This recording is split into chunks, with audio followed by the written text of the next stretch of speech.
मैं आप सभी का स्वागत करता हूं मेरे चैनल में। अगर आपको कहानियां पसंद है तो मेरे चैनल पर हमेशा बेहतरीन कहानियां अपलोड होती है और रहेगी, तो बने रहिए मेरे साथ मेरे चैनल पे और सब्सक्राइब और सपोर्ट कीजिए मेरे चैनल को ताकि मैं भी मोटिवेट हो सकूं। शुरू करने से पहले बता दूं, यह एक काल्पनिक रचना है। इस पुस्तक में सभी नाम, पात्र, व्यवसाय, स्थान, घटनाएं और घटनाएं या तो लेखक की कल्पना की उपज है या काल्पनिक तरीके से इस्तेमाल की गई हैं। वास्तविक व्यक्तियों, जीवित या मृत, या वास्तविक घटनाओं से कोई भी समानता पूरी तरह से संयोग है। जोसेफ फिगर बहुत चिंतित और घबराया हुआ था क्योंकि वह परीक्षा की प्रगति को किनारे से देख रहा था। उसने देखा कि कुछ शूरवीरों के पैर रस्सी की दीवार पर उलझे हुए थे, जबकि अन्य मौजूद लकड़ी के ढेर पर तेजी से नहीं कूद पा रहे थे। अधिकांश लोग तब गिर गए जब उन्हें सूखी मिट्टी के पत्तों के गोलाकार ढेर से कूदना पड़ा, और कुछ लोग चट्टान पर चढ़ते समय धीमे थे। उनके राजा ने उन्हें सिखाया था कि चट्टान पर चढ़ते समय अपने हाथों को कहाँ रखना है, इस बारे में निर्णायक निर्णय कैसे लें। उन्होंने ये भी नोट किया कि कुछ लोगों के लिए जब तक वे चट्टान की चोटी पर पहुंचते, लैंडन कहता कि उनका समय समाप्त हो गया है। अन्य लोगों ने लुसियस से वस्तु एकत्र की थी और लैंडन वापस जाते समय उनका समय भी समाप्त हो गया था। कुछ लोगों ने वापस जाते समय वस्तु को कीचड़ में गिराकर या चट्टान के ऊपर से नीचे गिरने देकर क्षतिग्रस्त भी कर दिया। ये भी उनके राजा के लिए एक विफलता थी। उनके राजा ने कहा कि वह केवल एक चीज को वस्तु को नुकसान पहुंचाने देगा, वह है खून। महत्वपूर्ण वस्तुओं या यहां तक कि राज्य के दस्तावेजों के साथ लापरवाही जोखिम का कारण बन सकती है और आपके प्रतिद्वंद्वी के साथ आपकी स्थिति खराब कर सकती है। अगर आपको कोई वस्तु मिल जाती है तो उसे वापस लौटने से पहले सुरक्षित करना होगा। लेकिन आश्चर्यजनक रूप से जोसेफ को जिस बात की चिंता थी वह थी चट्टान पर चढ़ना। जब वह पहले चढ़ता था तो वह आश्वस्त था क्योंकि वह अपनी रस्सी पर अकेला था, लेकिन अब अन्य लोग चट्टान पर चढ़ने के लिए उस पर निर्भर हो सकते थे। उनकी सुरक्षा और जीवन कुछ हद तक उसके हाथों में था।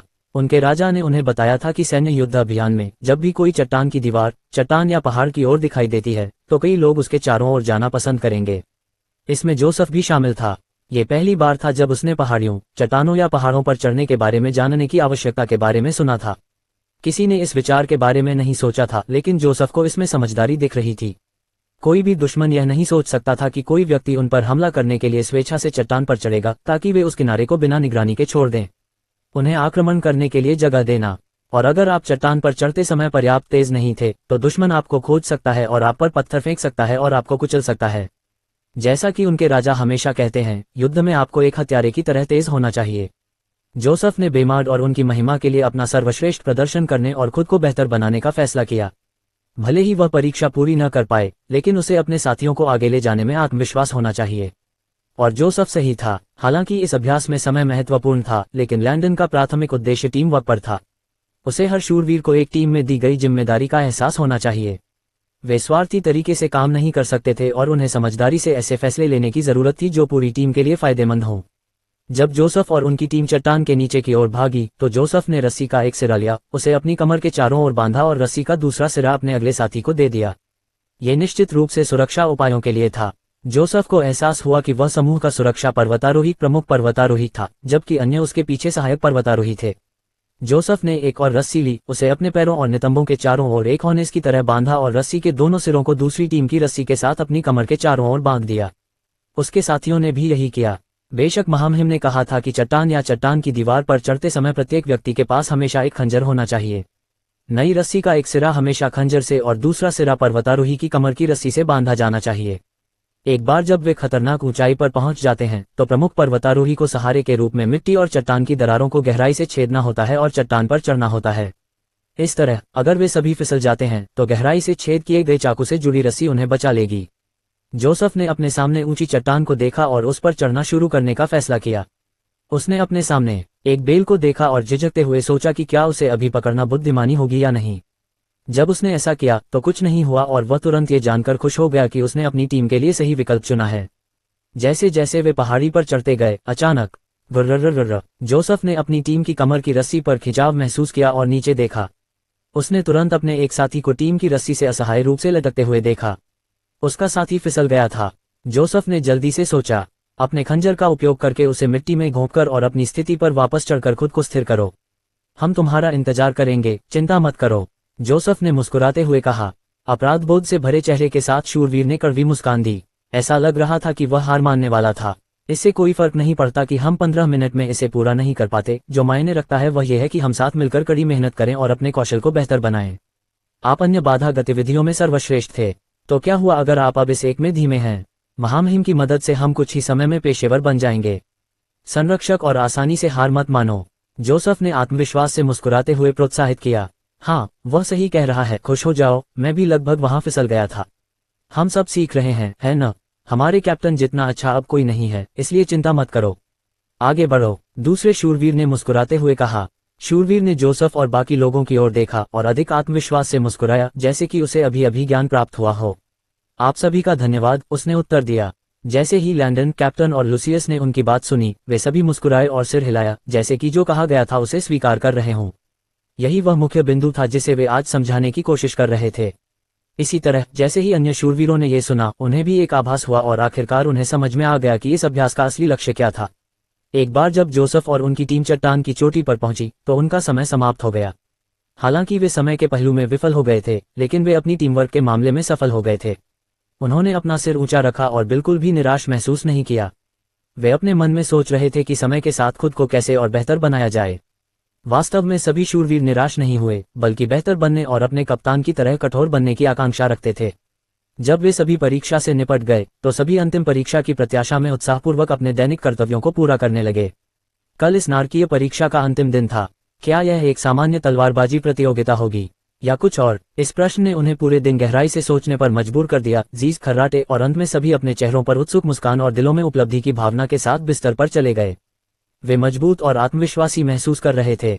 अगले दिन सैनिक महल के प्रशिक्षण प्रांगण में एकत्र हुए थे। आज परीक्षा का आखिरी दिन था।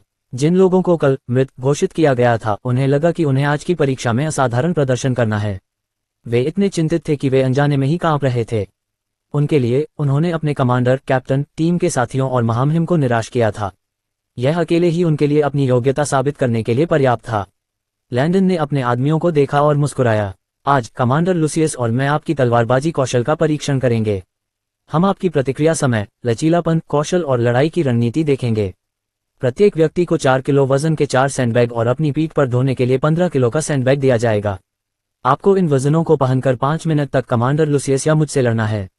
एक ही समय में 2 मैच चल रहे हैं। कमांडर लुसियस एक मैच में लड़ेगा, जबकि मैं दूसरे में।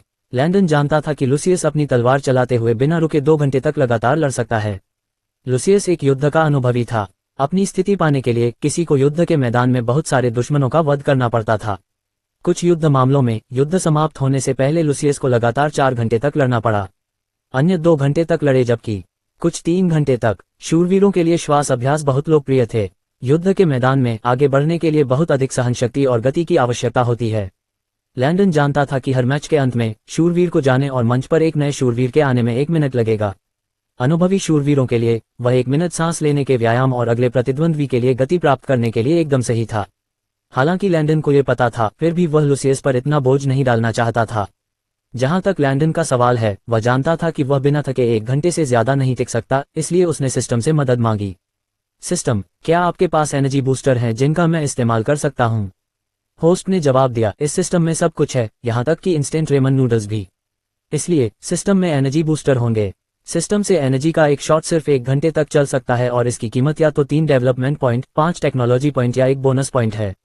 यह एनर्जी शॉट एक एनर्जी लेवल को पुनर्जीवित करता है, जिससे व्यक्ति का शरीर अधिकतम एनर्जी कंडीशन में पहुंच जाता है। उपयोगकर्ता से थकान और दर्द के सभी निशान गायब हो जाएंगे। क्या होस्ट इसके लिए अपने डेवलपमेंट पॉइंट का इस्तेमाल करना चाहता है? सिस्टम ने पूछा। सिस्टम, क्या मैं इस शॉट का इस्तेमाल खुद के अलावा किसी और पर कर सकता हूं? हाँ, आप होस्ट कर सकते हैं। अच्छा, हर घंटे के बाद कैप्टन लुसियस और मुझे एनर्जी शॉट दें।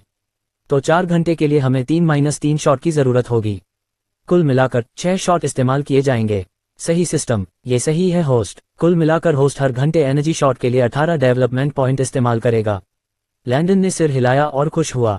उसने लुसियस के लिए भी कुछ लेने का फैसला किया, क्योंकि हालांकि वह जानता था कि हालांकि लुसियस वास्तव में लंबे समय तक टिक सकता है, वह चाहता था कि लुसियस अपनी सबसे अच्छी परिस्थितियों में युवा शूरवीरों से लड़े। जब लुसियस थका हुआ हो तो दूसरों को उससे नहीं लड़ना चाहिए, क्योंकि यह उन शूरवीरों के साथ भी उचित नहीं होगा जिन्होंने पहले उसकी सबसे अच्छी स्थिति में उससे लड़ाई की थी।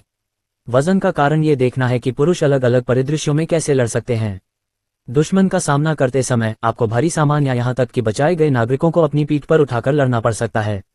क्या होगा अगर आप एक बेहोश राजकुमारी को ले जा रहे हों और जैसे ही आप उसे नीचे रखते हैं, कोई चुपके से आप पर हमला कर देता है और उसे मार देता है? इसके अलावा आपको लड़ते हुए भागना पड़ सकता है और अपने हाथ में भारी सामान या अपनी पीठ पर कोई व्यक्ति ले जाना पड़ सकता है। अनुकूलनशीलता महत्वपूर्ण है। ये भी ध्यान रखना महत्वपूर्ण है कि हो सकता है कि आपके दुश्मन के पास आप पर हमला करते समय कोई अतिरिक्त सामान या व्यक्ति न हो, इसलिए वे आपकी तुलना में स्वतंत्र और भारहीन होंगे। इसलिए लैंडन ने जोर देकर कहा कि वे इन भारों के साथ लड़ें। लैंडन ने महसूस किया कि अधिकांश युवा शूरवीर अपनी पीठ और पैरों पर भार लेकर अच्छी तरह से नहीं लड़ सकते। आश्चर्यजनक रूप से उनके हाथों पर भार उन्हें अपनी तलवारें चलाने से बहुत अधिक परेशान नहीं करता था। समस्या ये थी कि वे नहीं जानते थे कि इन भारों से लड़ते समय अपने गुरुत्वाकर्षण के केंद्र को कैसे संतुलित किया जाए। इसलिए अधिकांश समय वे गिर जाते थे, लड़खड़ा जाते थे या यहाँ तक कि गलती से अपनी तलवारें भी गिरा देते थे। वे खुद को समायोजित करने के लिए संघर्ष कर रहे थे, लेकिन युद्ध में दुश्मन आपको समायोजित होने का समय नहीं देगा। अपने आदमियों को देखते हुए लैंडन ने फैसला किया कि वह उन्हें नियमित रूप से वजन के साथ प्रशिक्षित करना शुरू कर देगा। 1 घंटे की लड़ाई के बाद लुसियस को आश्चर्य हुआ कि उसे बिल्कुल भी थकान महसूस नहीं हुई। उसने मान लिया कि यह लड़ाई के दौरान किए गए श्वास अभ्यास के कारण था। लुसियस ने लैंडन को देखा और बहुत प्रभावित हुआ। उसने मान लिया था कि कई गहन लड़ाइयों के 1 घंटे के बाद युवा राजा कमजोर हो जाएगा। उसने परीक्षाओं से छुट्टी लेने से पहले ये देखने का फैसला किया कि लैंडन कितने समय तक टिक सकता है। 2 घंटे बीत गए और 3 घंटे भी बीत गए, फिर भी लैंडन को पसीना तक नहीं आया। हालांकि लुसियस को यह अजीब लगा कि वह थका नहीं था। अब वह लैंडन को इतनी देर तक तलवार चलाने के लिए एक राक्षस मानता था। वास्तव में लुसियस ऐसा सोचने वाला अकेला व्यक्ति नहीं था। सभी युवा शूरवीरों को लगा कि लैंडन इंसान नहीं है। लुसियस को समझ में आ गया, लेकिन लैंडन जो पहले कभी युद्ध में नहीं गया था, वह इतने लंबे समय तक कैसे टिक सकता है। वे सभी अपने राजा से प्रभावित थे। परीक्षा समाप्त होने के बाद लैंडन ने शूरवीरों को सूचित किया कि उन्हें अपने नियमित प्रशिक्षण सत्रों से पहले कल सुबह उनके परिणाम और पुरस्कार मिलेंगे। नाश्ता करने के बाद लैंडन ने आज खेतों और खदानों की जांच करने का मन बनाया। जब वह टेरी के साथ ऊपरी क्षेत्र से बाहर निकल रहा था तो टिम के प्रशिक्षुओं में से एक ने दौड़कर उसकी ओर देखा। शुभ दिन महाराज, सभी स्लेट बोर्ड और चॉकबोर्ड सफलतापूर्वक बनाए गए हैं। पॉल ने लैंडन की ओर सिर झुकाते हुए कहा। अपना सिर उठाओ पॉल, ये बहुत अच्छी खबर है। चलो पहले अपने गुरु से मिलते हैं। हाँ महाराज। गुड डे योर हाइनेस, आपके सभी ऑर्डर पूरे हो चुके हैं और जाने के लिए तैयार हैं। अगर मुझे योर हाइनेस कहना ही पड़े तो ये चॉकबोर्ड और वो अजीबोगरीब सफेद पत्थर जिसे आप चाक कहते हैं, वाकई शानदार हैं। टिम ने लैंडन को श्रद्धा और भक्ति से भरी आंखों से देखते हुए कहा। लैंडन ने हंसते हुए कहा, ज्यादा उत्साहित मत होइए टिम, भविष्य में हम बेमार्ड में और भी बेहतरीन उत्पाद बनाएंगे। आखिरकार, हालांकि विचार मेरा था, लेकिन सारा काम आपने और आपके प्रशिक्षुओं ने किया, इसलिए आप सभी श्रेय के हकदार हैं। नहीं नहीं नहीं योर हाइनेस, एक सच्चा इंसान उस चीज का श्रेय नहीं लेता जो उसने नहीं की। टिम ने अपना सिर हिलाते हुए कहा। लैंडन सिर्फ असहाय होकर उसे देख सकता था। वास्तव में जैसे जैसे समय बीतता गया, टिम को उन सभी शानदार विचारों और चीजों के बारे में पता चल गया था जो उनके महामहिम ने बेमार्ड में की थी। जमीन पर खाद्यान्न पैदा करने से लेकर चाक बनाने तक और इसी तरह के दूसरे काम। 15 साल के बच्चे को इतना गहरा ज्ञान कैसे हो सकता है? उसकी नज़र में लैंडन पहले से ही एक बुद्धिमान ऋषि बन चुका था जो दुनिया की हर समस्या को हल करना जानता था। टिम, क्या आप और आपके प्रशिक्षु साक्षर हैं? लैंडन ने पूछा। हाँ महाराज, मैंने उन्हें पढ़ना, लिखना और गणित करना सिखाया। टॉम ने उलझन में उत्तर दिया। भविष्य में मैं चाहूंगा कि आप कैपेंटरी और निर्माण के बारे में और लोगों को सिखाएं। क्या आप ऐसा कर पाएंगे? टिम ने कुछ देर सोचा और आखिरकार जवाब दिया, मैं चाहूंगा महाराज, लेकिन मेरी कार्यशाला यहाँ बहुत से लोगों को समायोजित करने के लिए बहुत छोटी है। टिम ने अपनी अव्यवस्थित कार्यशाला के चारों ओर देखते हुए कहा, अभी इस बारे में चिंता मत करो टिम, मैं बेमार्ड में सभी के लिए एक स्कूल खोलना चाहता हूँ। एक बार जब लोग पढ़ना लिखना सीख जाएंगे तो मैं चाहता हूँ कि तुम अपने 2 प्रशिक्षुओं या खुद को चुनो ताकि बाद में उन्हें कैपेंटरी और निर्माण के बारे में सिखा सको। तुम्हें किसी और चीज के बारे में चिंता करने की जरूरत नहीं है। मैं तुम्हें निचले क्षेत्र में एक पूरी संपत्ति दूंगा जिसमें तुम्हारी नई कार्यशालाओं के लिए 18 इमारतें होंगी। टिम चौंक गया। क्या एक पूरी संपत्ति सिर्फ एक छोटी सी कार्यशाला के लिए बहुत बड़ी नहीं है? महामहिम क्या योजना बना रहे हैं? लैंडन ने टिम को देखा और तुरंत समझ गया कि वह किस बात को लेकर चिंतित था। ये इमारतें एक साथ 2000 से ज्यादा लोगों को काम करने की अनुमति देंगी। मैं तुम्हें इन इमारतों और बेमार्ड में सभी निर्माण परियोजनाओं का प्रभारी बना दूंगा। हालांकि अभी हमारे पास बहुत ज्यादा लोग नहीं हैं, लेकिन बहुत जल्द ये जगह लोगों से भर जाएगी। टिम को आखिरकार समझ आ गया कि लैंडन का क्या मतलब था। इसके अलावा भविष्य में मैं आपको वेल्डिंग, निर्माण सामग्री या इमारतों और नए उपकरणों के निर्माण के लिए पहले कभी नहीं देखी गई नई तकनीकें भी सिखाऊंगा। आप इन तकनीकों का उपयोग करने वाले पूरे साम्राज्य में पहले व्यक्ति होंगे। नए उपकरणों के लिए वे ज्यादातर लोहे से बने होंगे। बेशक आपको और आपके अधीन सभी ग्रामीणों को आपकी सेवाओं के लिए मासिक भुगतान किया जाएगा। टिम ने जितना अधिक सुना वह उतना ही उत्साहित होता गया। अभी उसके पास शायद ही कोई ग्राहक था जो उसकी कार्यशाला में आता हो। वर्षों से उसके ग्राहक बैरन और शहर के स्वामी थे। उन्होंने उसे उसके सभी कार्यों के लिए उचित मूल्य दिया और वह उस राशि से संतुष्ट था। उसे पैसे की परवाह केवल इसलिए थी क्योंकि वह अपने प्रशिक्षुओं और खुद को खाना खिलाना चाहता था, साथ ही यहाँ वहाँ कुछ ग्रामीणों की मदद भी करना चाहता था। जब उसके पास अतिरिक्त पैसे होते तो वह अगले गांव में गाड़ी चलाता, भोजन खरीदता और बेमार्ट के कुछ ग्रामीणों के साथ साझा करता। लेकिन अब उसके पास ग्रामीणों को कुछ सिक्के कमाने का मौका था, जबकि वह अपने पेशे में नए कौशल और तकनीक सीखता था। वह महामहिम के अनुरोध से कैसे सहमत नहीं हो सकता था। तो एक बार जब आप उन सिद्धांतों और विधियों को समझ लेते हैं जो मैं आपको सिखाता हूं, तो मैं चाहता हूं कि आप बाद में अपनी कार्यशालाओं में आने वाले सभी लोगों को भी सिखाएं। लैंडन ने आगे कहा। बेशक आप महामहिम हैं, टिम ने खुशी से कहा। लैंडन जानता था कि वह टिम से अब निर्माण के सिद्धांत सिखाने या विगिन से खनिज अयस्क निष्कर्षण के सिद्धांत या किसी और को सिखाने का अनुरोध नहीं कर सकता था। अभी उनमें से कोई भी भौतिकी, रसायन विज्ञान या यहाँ तक कि जीव विज्ञान के बारे में कुछ नहीं जानता था। वे गणित जानते थे, लेकिन पृथ्वी के प्रकार का गणित नहीं। वे केवल जोड़ना, घटाना और बुनियादी भाग करना जानते थे। अच्छी बात यह थी कि वे सभी साक्षर थे। लैंडन ने योजना बनाई कि जब गांव के लोग पढ़ना, लिखना और गणित करना सीख रहे होंगे तो वह प्रत्येक नेता को चारों विषयों की किताबें देगा। उन्हें पहले उन्हें पढ़ने देगा और फिर बाद में सभी कार्य विभागों में अपने कार्यकर्ताओं को पढ़ाएगा। टिम खुश था, लेकिन अब वह बेहद चिंतित भी था। लेकिन महाराज, सबसे महत्वपूर्ण बात यह है कि हमें इन सब के लिए पर्याप्त लोहा कैसे मिलेगा।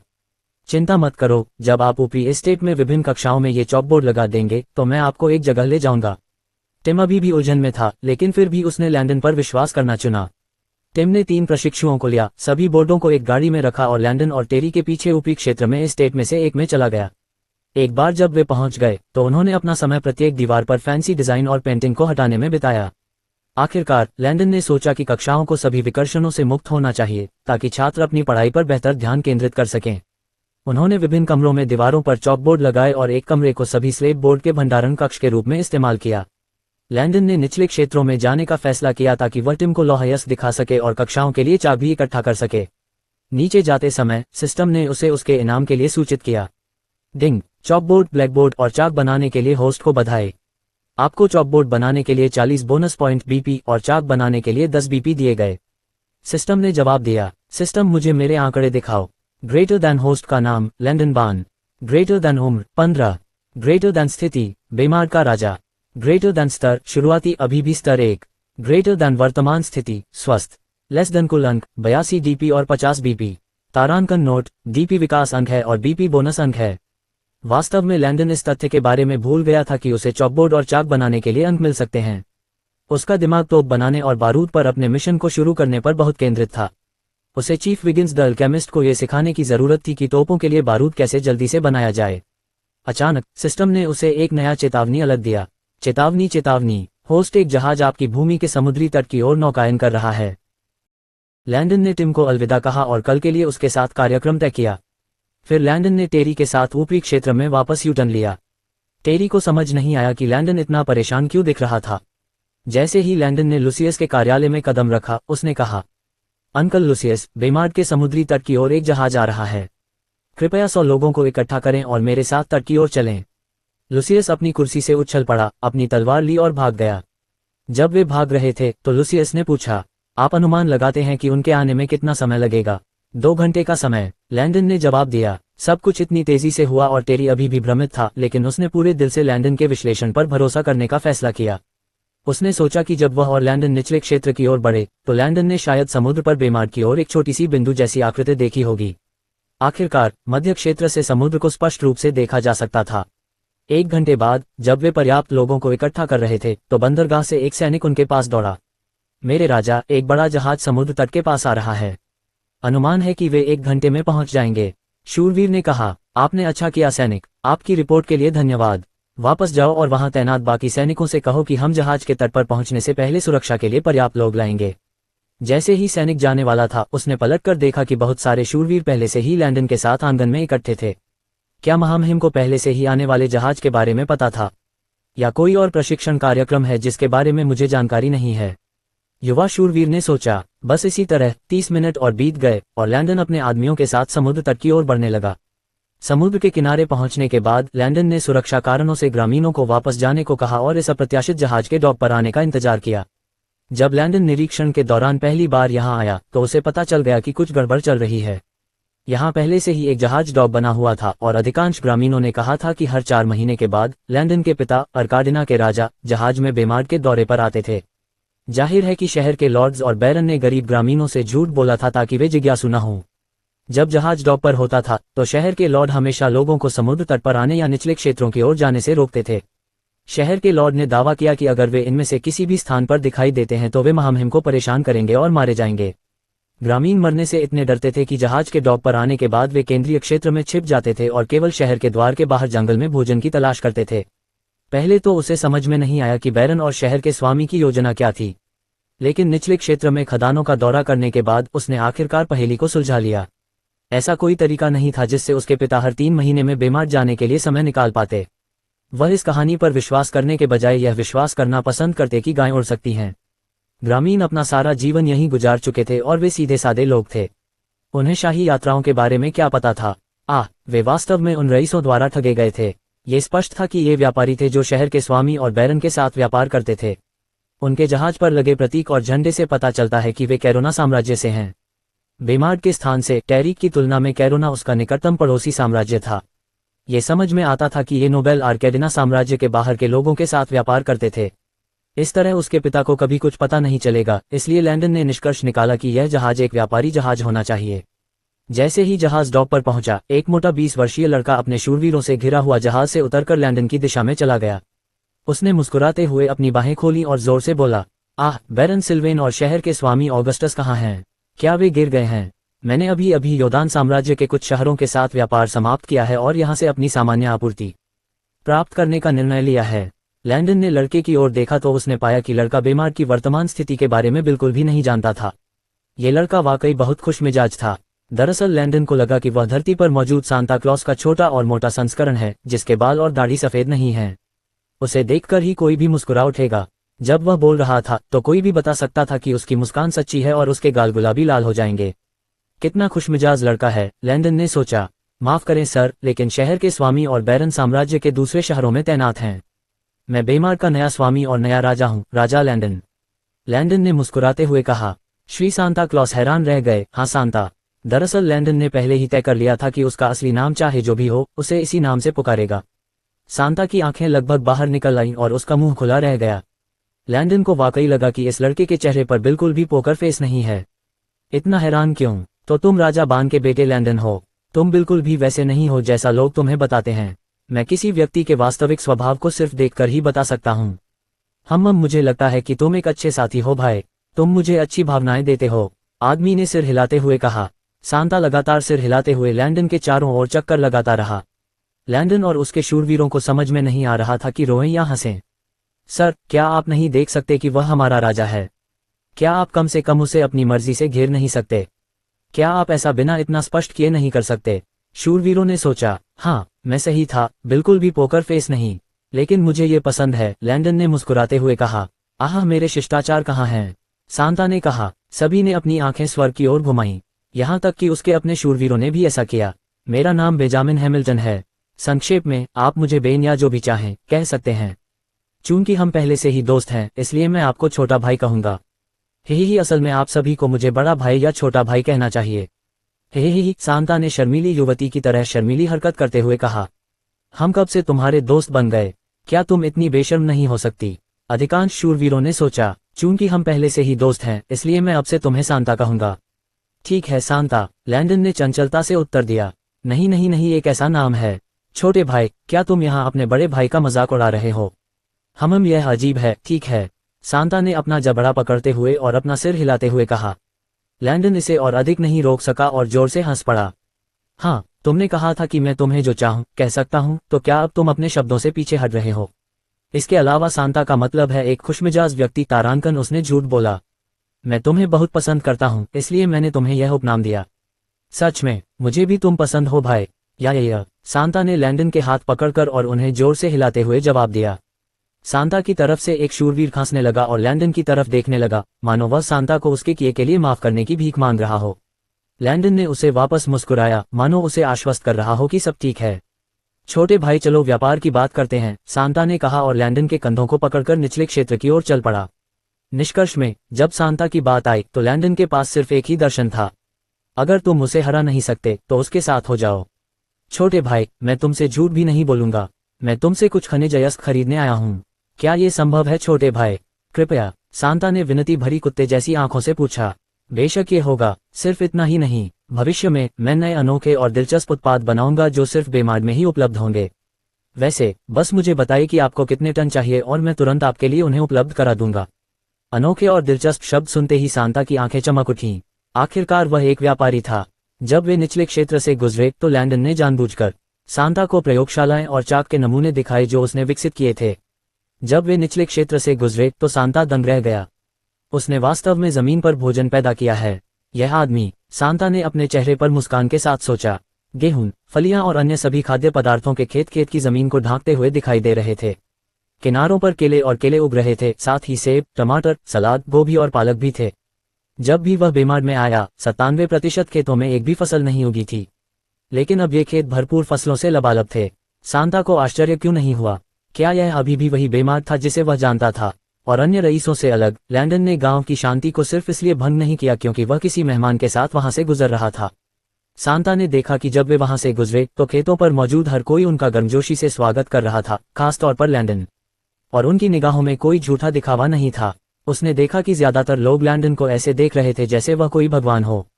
उसका ये छोटा भाई गांव वालों के साथ मजाक भी करता था और अपने माता पिता को काम पर देखने आए छोटे बच्चों को गोद में उठाता था। बच्चे इस बात से खुश थे कि वे अपने राजा को छू सकते हैं या उनके द्वारा गोद में उठाए जा सकते हैं। उनके जाने से पहले उसने उनके लिए एक छोटा सा जादू भी किया। सांता ने सोचा कि रईसों को इसी तरह से पेश आना चाहिए। दरअसल सांता खुद भी एक रईस था। वह कैरोना के बैरन हैमिल्टन का तीसरा बेटा था। चूंकि वह अपने पिता की उपाधि को विरासत में नहीं ले सकता था, इसलिए उसने व्यापारी बनना चुना। इन वर्षों में उसने अपने लिए काफी नाम कमाया और कैरोना में कई लोगों द्वारा उसे मूर्ख कुलीन व्यापारी के रूप में जाना जाने लगा। वे उसे मूर्ख इसलिए कहते हैं क्योंकि बचपन से ही उसे नोबेल के दिखावटी और नकली नियमों का पालन करना पसंद नहीं था। कम उम्र में ही उसे हमेशा वही काम करना पसंद था जो आम लोगों को पसंद होता है। एक बार उसने खुद को किसान का भेष बनाकर 3 महीने तक एक बेकरी में काम किया। तीसरे महीने उसके पिता को पता चल गया और उसने उसे बहुत पीटा। अपने स्वभाव के कारण वह अपने पिता की आंखों में कांटा बन गया। लोग बैरन का मजाक उड़ाते और हंसते थे कि उसका बेटा किसान है, मानो इसमें कुछ गड़बड़ है। बाद में उसने एक जहाज खरीदा और दुनिया के अलग अलग हिस्सों से अलग अलग चीजें लाने के लिए समुद्र पार करके सफलतापूर्वक कैरोना पहुंच गया। वह लोकप्रिय हो गया और कैरोना के सभी दुकानदारों और रईसों के लिए एक जाना माना आदमी बन गया। लेकिन उसके पिता और उसके 2 बड़े भाई उससे लगातार निराश रहते थे। उनके लिए, एक रईस के लिए अपनी महिमा के लिए लड़ना और युद्ध में जाना सम्मान की बात थी। केवल उसकी माँ और उसकी 3 बहनें ही उसे बहुत प्यार करती थीं। उन्हें लगता था कि वह प्यारा, मजेदार और बहुत दयालु है। उसे बस दिखावा करना और बेतुकी चीजें करना पसंद नहीं था। लोग बिना किसी अतिरिक्त नियम के एक दूसरे से नियमित रूप से बात क्यों नहीं कर सकते? यही कारण है कि वह मन ही मन लैंडन की प्रशंसा करता था। वह बता सकता था कि लैंडन शिष्टाचार के नियमों का पालन करने वाला व्यक्ति नहीं था। जब वे वहां से गुजरे तो गांव वालों ने सांता की बिल्कुल भी परवाह नहीं की। उनकी निगाहें पूरी तरह से महामहिम लैंडन पर केंद्रित थीं। क्या ये राजा बान का कमजोर और मूर्ख बच्चा था? दरअसल सांता जानता था कि वह कमजोर नहीं है। लैंडन ने जो आभा दिखाए वह ऐसे व्यक्ति की थी जिसने बहुत सारी लड़ाइयां देखी थीं। जब उसे पता चला कि लैंडन ऐसी चीजें बनाएगा जो पहले कभी नहीं देखी गई हैं, तो सांता को संदेह हुआ। प्रयोगशाला में भ्रमण करने और इस तथाकथित चाक को देखने के बाद सांता को सुखद आश्चर्य हुआ। हालांकि चाक एक छोटी सी चीज लगती थी, लेकिन सांता को यह वास्तव में नहीं थी। ये प्रतिभा थी। क्या आप जानते हैं कि उनके साम्राज्य में हर साल कितने स्लेट बोर्ड फेंक दिए जाते हैं क्योंकि वे खरोंच या नष्ट हो जाते हैं? चाक स्लेट पेंसिल से कहीं बेहतर और सस्ता था। स्लेट पेंसिल ऐसी छड़ियों की तरह होती हैं जिनका उपयोग शैक्षणिक उद्देश्यों के लिए बोर्ड पर खरोंचने के लिए किया जाता है। चाक इस समस्या का सबसे अच्छा समाधान था और यह केवल बेमार्ट में ही पाया जाता था। सांता को इसकी आवश्यकता क्यों नहीं होती? छोटे भाई, क्या अब ये चाक की छड़ें खरीदना संभव है? मुझे एक बार में 10,000 लोगों के लिए पर्याप्त चाक चाहिए। अभी नहीं सांता, ये चाक की छड़ें मेरे लोगों के लिए मुश्किल से ही पर्याप्त हैं। और हमारे पास इतनी बड़ी मात्रा में उत्पादन करने के लिए पर्याप्त मानव श्रम नहीं है। लेकिन अगर आप मुझे 3,000 गुलाम या ऐसे लोग लाकर दे सके जो अगली बार आने पर वास्तव में काम की तलाश में हो, तो मैं आपके लिए बहुत बड़ी मात्रा में चाक का उत्पादन कर पाऊंगा। क्या होगा? ये बात तो समझ में आती है छोटे भाई।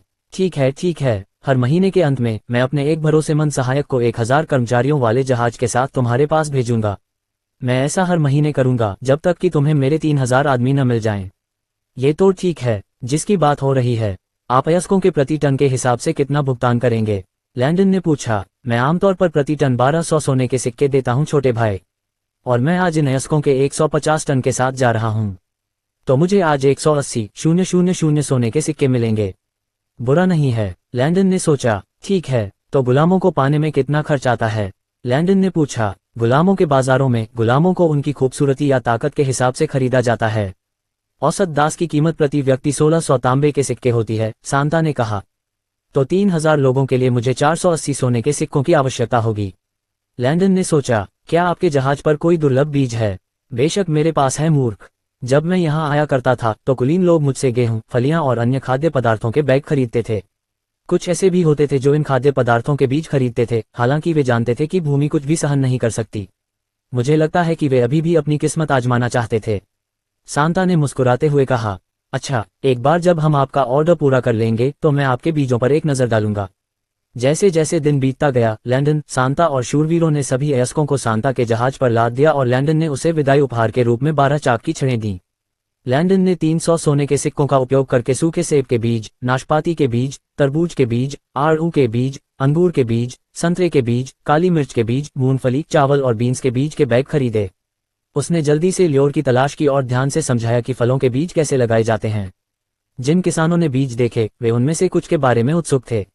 उन्होंने पहले कभी तरबूज और आड़ू के फलों के बारे में नहीं सुना था। वे अब उत्सुक थे कि फल कैसे दिखेंगे और स्वाद में कैसे होंगे। साथ ही लैंडन को भी कुछ खाने की इच्छा हो रही थी। बीमार की जेब में 179,700 सोने के सिक्के और होने पर लैंडन रोमांचित था। लेकिन इससे उसके सामने एक नया मुद्दा खड़ा हो गया। भविष्य में सरकारी धन का प्रभारी कौन होगा? अभी के लिए वह और उसकी मां ये कर सकते थे, लेकिन बाद में उसे बीमार के लिए कानून, प्रक्रियाएं और उल्लंघन संहिताएं लिखनी थीं। उसके सभी भरोसेमंद सहयोगी शूरवीर थे और वह अपनी मां या लूसी का भी उपयोग नहीं कर सकता था। वित्त मंत्री को ऐसा व्यक्ति होना चाहिए जो भरोसेमंद हो और जिसमें लालची व्यक्ति के कोई लक्षण न दिखें। चुने गए मंत्री को भी अच्छी तरह से शिक्षित होना चाहिए, जिसकी मानसिकता हमेशा बीमार के सुधार पर केंद्रित हो। यह मुश्किल होगा, लैंडन ने सोचा। अगले दिन प्रशिक्षण प्रांगण में लैंडन ने कुछ शूरवीरों को पदोन्नत किया और उन्हें उनके विभिन्न शूरवीर कप्तानों के अधीन लेफ्टिनेंट के रूप में पुरस्कृत किया। मार्क, जोश और गैरी को सेना के लिए कप्तान से मेजर जनरल के रूप में पदोन्नत किया गया। प्रत्येक मेजर के अधीन 2 कप्तान थे और प्रत्येक कप्तान के अधीन 4 लेफ्टिनेंट भी थे। प्रत्येक शूरवीर को उनकी ताकत और गवाहों के बारे में बताया गया, साथ ही उनके खाली समय में करने के लिए व्यक्तिगत कसरत दिनचर्या की सिफारिश की गई। जिन शूरवीरों को पदोन्नति मिली वे अपनी उपलब्धियों पर बहुत गर्वित थे और उन्हें लगा कि उनकी सारी मेहनत रंग लाए। जिन लोगों को पदोन्नति नहीं मिली उन्हें उन लोगों से जलन या ईर्ष्या नहीं हुई जिन्हें पदोन्नति मिली। वे जानते थे कि उन कैप्टन और लेफ्टिनेंट ने उन रैंकिंग को पाने के लिए कितनी मेहनत की है। Barry Jacks, Terry, Billy Wayne, Joseph Figure और 2 अन्य को उनके विभिन्न मेजर जनरल के अधीन कैप्टन के पद पर पदोन्नत किया गया। प्रशिक्षण सत्र समाप्त होने के बाद लैंडन टिम को निचले क्षेत्र में ले गया और उसे खेतों और खदानों के बाईं ओर स्थित एस्टेट के आसपास दिखाया। टिम ने दोनों खदानों को देखा और पूरी तरह से चौंक गया। एक में लौह अयस्क था जबकि दूसरे में मोलिब्डेनाइट। गुफाओं में अन्य अयस्कों का उसकी नज़र में कोई महत्व नहीं था, लेकिन लैंडन के लिए वे अत्यंत दुर्लभ अयस्क थे। टिम, मैं तुम्हें एस्टेट में काम करने वाले 350 लोगों का प्रभारी बना दूंगा। एस्टेट में मौजूद 19 इमारतों में से एक का इस्तेमाल खदानों से निकाले गए सभी अयस्क पत्थरों को रखने के लिए भंडारण सुविधा के रूप में किया जाएगा। प्रत्येक पत्थर के प्रकार को अलग अलग कमरों में अलग अलग संग्रहित किया जाएगा। कोई बात नहीं महाराज, यह कोई मुद्दा नहीं होगा, टिम ने सिर हिलाते हुए कहा। एस्टेट में दूसरी इमारत का इस्तेमाल कांच के उत्पादन के लिए किया जाएगा। इसके लिए हमें समुद्र से बहुत सारी रेत इकट्ठा करनी होगी। कांच? टिम चौंक गया। किसी को यह जानना था कि इस युग में कांच केवल बिजली गिरने से ही दुर्घटनावश बनता था, इसलिए यह बहुत दुर्लभ और मूल्यवान था, एक तरह से संग्रहकर्ता की वस्तु की तरह। टिम ने पहले भी कांच देखा था, पूर्व बैरन एस्टेट में हरे रंग का कांच और नीले रंग का कांच। इस युग में कभी कभी जब बिजली गिरती थी तो कांच की जमीन की नलियां बन जाती थीं। बिजली के बोल्ट में मौजूद बिजली रेत को पिघला सकती है और इसे अन्य पदार्थों के साथ मिला सकती है जो बाद में कांच में कठोर हो जाते हैं। इसलिए लोगों को लगा कि केवल भगवान ही कांच बना सकते हैं। धरती पर वापस कांच पहली बार 15वीं सदी के अंत में मानव द्वारा बनाया गया था, और उससे पहले लोग केवल बिजली गिरने का इंतजार करते थे। जाहिर है लैंडन 10वीं सदी के बाद 15वीं या 16वीं सदी में कांच बनाने के आविष्कार का इंतजार नहीं कर सकता था। उसे बारूद बनाने के लिए प्रयोगशाला परीक्षण ट्यूबों की तत्काल आवश्यकता थी। उसे अयस्कों से अलग अलग यौगिकों को अलग करने और भविष्य में प्रभावी उत्पाद बनाने के लिए उन्हें सटीक रूप से संयोजित करने की आवश्यकता थी। उसे जल्द से जल्द अपना मिशन पूरा करने की आवश्यकता थी, साथ ही फिलहाल बीमार की सुरक्षा सुनिश्चित करनी थी। उसे अपने दुश्मनों के प्रति असुरक्षित होने की भावना से नफरत थी। कोई भी एक बड़ी सेना इकट्ठा कर सकता था और उसे तुरंत मार सकता था। जब से वह विष जहर से ठीक हुआ था, उसे लगा था कि कोई न कोई उसे गंभीर रूप से मारना चाहता है। उसने अपने पिता को खारिज कर दिया क्योंकि हालांकि उसके पिता उससे नफरत करते थे, लेकिन उसके पिता भी उसे मारने की जहमत नहीं उठा सकते थे। उसके पिता ऐसे व्यक्ति थे जो अपनी ऊर्जा ऐसे दुश्मन पर बर्बाद नहीं करते जिसे वे कमजोर समझते हों। इसलिए उसके भाई बहन भी इस सूची में शामिल हैं। वे सभी काले दिल वाले और क्रूर थे। यह उनमें से एक होना चाहिए था। उसे तोपों को तेज बनाने की जरूरत थी ताकि बेमार्ड, उसकी माँ लूसी, उसके आदमियों और खुद की भी रक्षा कर सके। जब टिम ने लैंडन की बात सुनी तो वह ये सोचने से खुद को रोक नहीं पाया कि क्या लैंडन वास्तव में भगवान का पुनर्जन्म था। किसी भी तरह वह कांच बनाने की प्रक्रिया का हिस्सा बनकर खुश था। यह इतिहास बनने जा रहा था। चिंता मत करो टिम, मैं तुम्हें दिखाता हूं कि यह कैसे किया जाता है, लैंडन ने मुस्कुराते हुए जवाब दिया। टिम ने अपने उत्तेजित दिल को शांत किया और महामहिम को श्रद्धा से देखा। तीसरी इमारत का उपयोग युद्ध तोपों के निर्माण में किया जाएगा। मैं तुम्हें उन्हें बनाना भी सिखाऊंगा। चौथी इमारत का उपयोग निर्माण उपकरण जैसे कि पिकैक्स, निर्माण रेल कार और अन्य खनन उपकरण बनाने के लिए किया जाएगा। बाकी 16 इमारतों के लिए उन्हें अभी खाली रखें। जल्द ही उनमें अन्य चीजें बनाई जाएंगी। लैंडन ने आगे कहा, महामहिम, आप कितनी जल्दी शुरू करना चाहते हैं? जितनी जल्दी हो सके। 350 लोगों में से 100 अयस्क निष्कर्षण पर काम करेंगे, 100 कांच उत्पादन पर काम करेंगे, 100 तोप बनाने पर काम करेंगे और 50 निर्माण उपकरणों के उत्पादन में काम करेंगे। चिंता मत करो, महीने के अंत तक बेमार नए श्रमिकों की उम्मीद कर रहा होगा, इसलिए तब तक आपके पास उत्पादन लाइन में अधिक लोग होंगे। टिम ने सिर हिलाया और ध्यान से सुना। आप एस्टेट के सभी विभागों के पर्यवेक्षक होंगे। मुझे ये भी चाहिए कि आप अपने सभी 6 प्रशिक्षुओं को प्रत्येक क्षेत्र और विभाग के लिए पर्यवेक्षक के रूप में नियुक्त करें। लैंडन ने कहा, कांच बनाने वाले विभाग में 2 क्षेत्र होंगे, समुद्र से रेत निकालना और खुद कांच बनाना। इसी तरह अयस्क निष्कर्षण में भी 2 क्षेत्र होंगे, पहली खदान से अयस्क और दूसरी खदान से अयस्क। लैंडन ने आगे कहा। लैंडन ने बाद में टिम को सभी श्रमिकों, पर्यवेक्षकों और पर्यवेक्षकों के वेतन के बारे में बताया। उन्होंने टिम को यह भी सुनिश्चित किया कि वह श्रमिकों के लिए एस्टेट के आसपास रसोई और गार्ड रखेंगे। चूंकि पेंट कंपनी ने सभी उपलब्ध खनन पिकैक्स का उपयोग कर लिया था, इसलिए लैंडन ने टिम को अगले शहर में जाने और कैरोना से आने वाले दासों के समूह की तैयारी के लिए 1000 और पिकैक्स खरीदने के लिए पर्याप्त धन दिया। टिम अगले दिन पड़ोसी शहर जाने और सप्ताह के अंत से पहले लौटने के लिए सहमत हो गया था, इसलिए लैंडन को अभी के लिए अपना मिशन स्थगित करना पड़ा। दासों की बात करें तो लैंडन को उनके आने के बाद उनके लिए तुरंत रहने की व्यवस्था करनी थी। केंद्रीय क्षेत्रों में दुश्मन के हमलों के डर से ज्यादातर घर शहर के मुख्य द्वार से बहुत दूर थे। लैंडन ने सोचा कि वह उन खाली जगहों का इस्तेमाल उनके लिए मिट्टी के छप्पर वाले घर बनाने में कर सकता है। हालांकि उसे इस काम के लिए कुछ और मजदूरों को इकट्ठा करके उन्हें पैसे देने होंगे। अगले दिन, चूंकि लैंडन टिम के वापस आने तक मिशन शुरू नहीं कर सकता था, इसलिए उसने आज अपना स्कूल खोलने का फैसला किया। वयस्क दिन के किसी भी समय कक्षाओं में भाग ले सकते थे, क्योंकि उनमें से कुछ सुबह की शिफ्ट में काम करते थे जबकि अन्य दोपहर की शिफ्ट में। लैंडन ने किसी को भी, खासतौर पर खनिकों को बेमार्ड में रात 9 बजे से ऊपर काम करने से मना किया। लैंडन की राय में लैंप एयर कैंडल का इस्तेमाल करते हुए खनन करना अभी भी बहुत खतरनाक था। दूसरी ओर, बच्चों को केवल सुबह की कक्षाओं में भाग लेना था। प्रशिक्षण के बाद उसने शूरवीरों से केंद्रीय क्षेत्र में शहर के चौक के आसपास सभी ग्रामीणों को इकट्ठा करने के लिए कहा। यहां तक कि खनिकों और किसानों को भी इसमें शामिल होना पड़ा, साथ ही एल्केमिस्ट और मछुआरों को भी। हर कोई, उसने बड़ी भीड़ को देखा और मध्य क्षेत्र में शहर के चौक में पोडियम पर चढ़ गया। बेमार के नागरिक, पिछले 1.5 महीने में इस शानदार शहर में इतिहास रच दिया गया है। खेतों में भोजन की कमी हो गई है, लोग स्वस्थ हैं और शहर लगातार बढ़ रहा है। आप में से कुछ लोगों को बेमार में विभिन्न नौकरियों में काम करने से स्थिर वेतन मिला है और अब वे अपने परिवारों का भरण पोषण कर सकते हैं। आप सभी को गर्व महसूस करने की जरूरत है, क्योंकि यह आपकी कड़ी मेहनत का नतीजा है। लैंडन ने कहा। सभी ने सिर हिलाया और अंदर से गर्मजोशी महसूस की, खासकर वे जो कारखानों और खेतों में काम कर रहे थे। जैसा कि आप सभी जानते हैं, बेमाड अब अर्काडिना का हिस्सा नहीं है। साम्राज्य ने हमें अस्वीकार कर दिया है क्योंकि उनकी नज़र में हम अर्काडिना का कचरा हैं। साम्राज्य ने हमें छोड़ दिया और हमें मरने के लिए छोड़ दिया। लेकिन क्या हमें उनकी जरूरत है?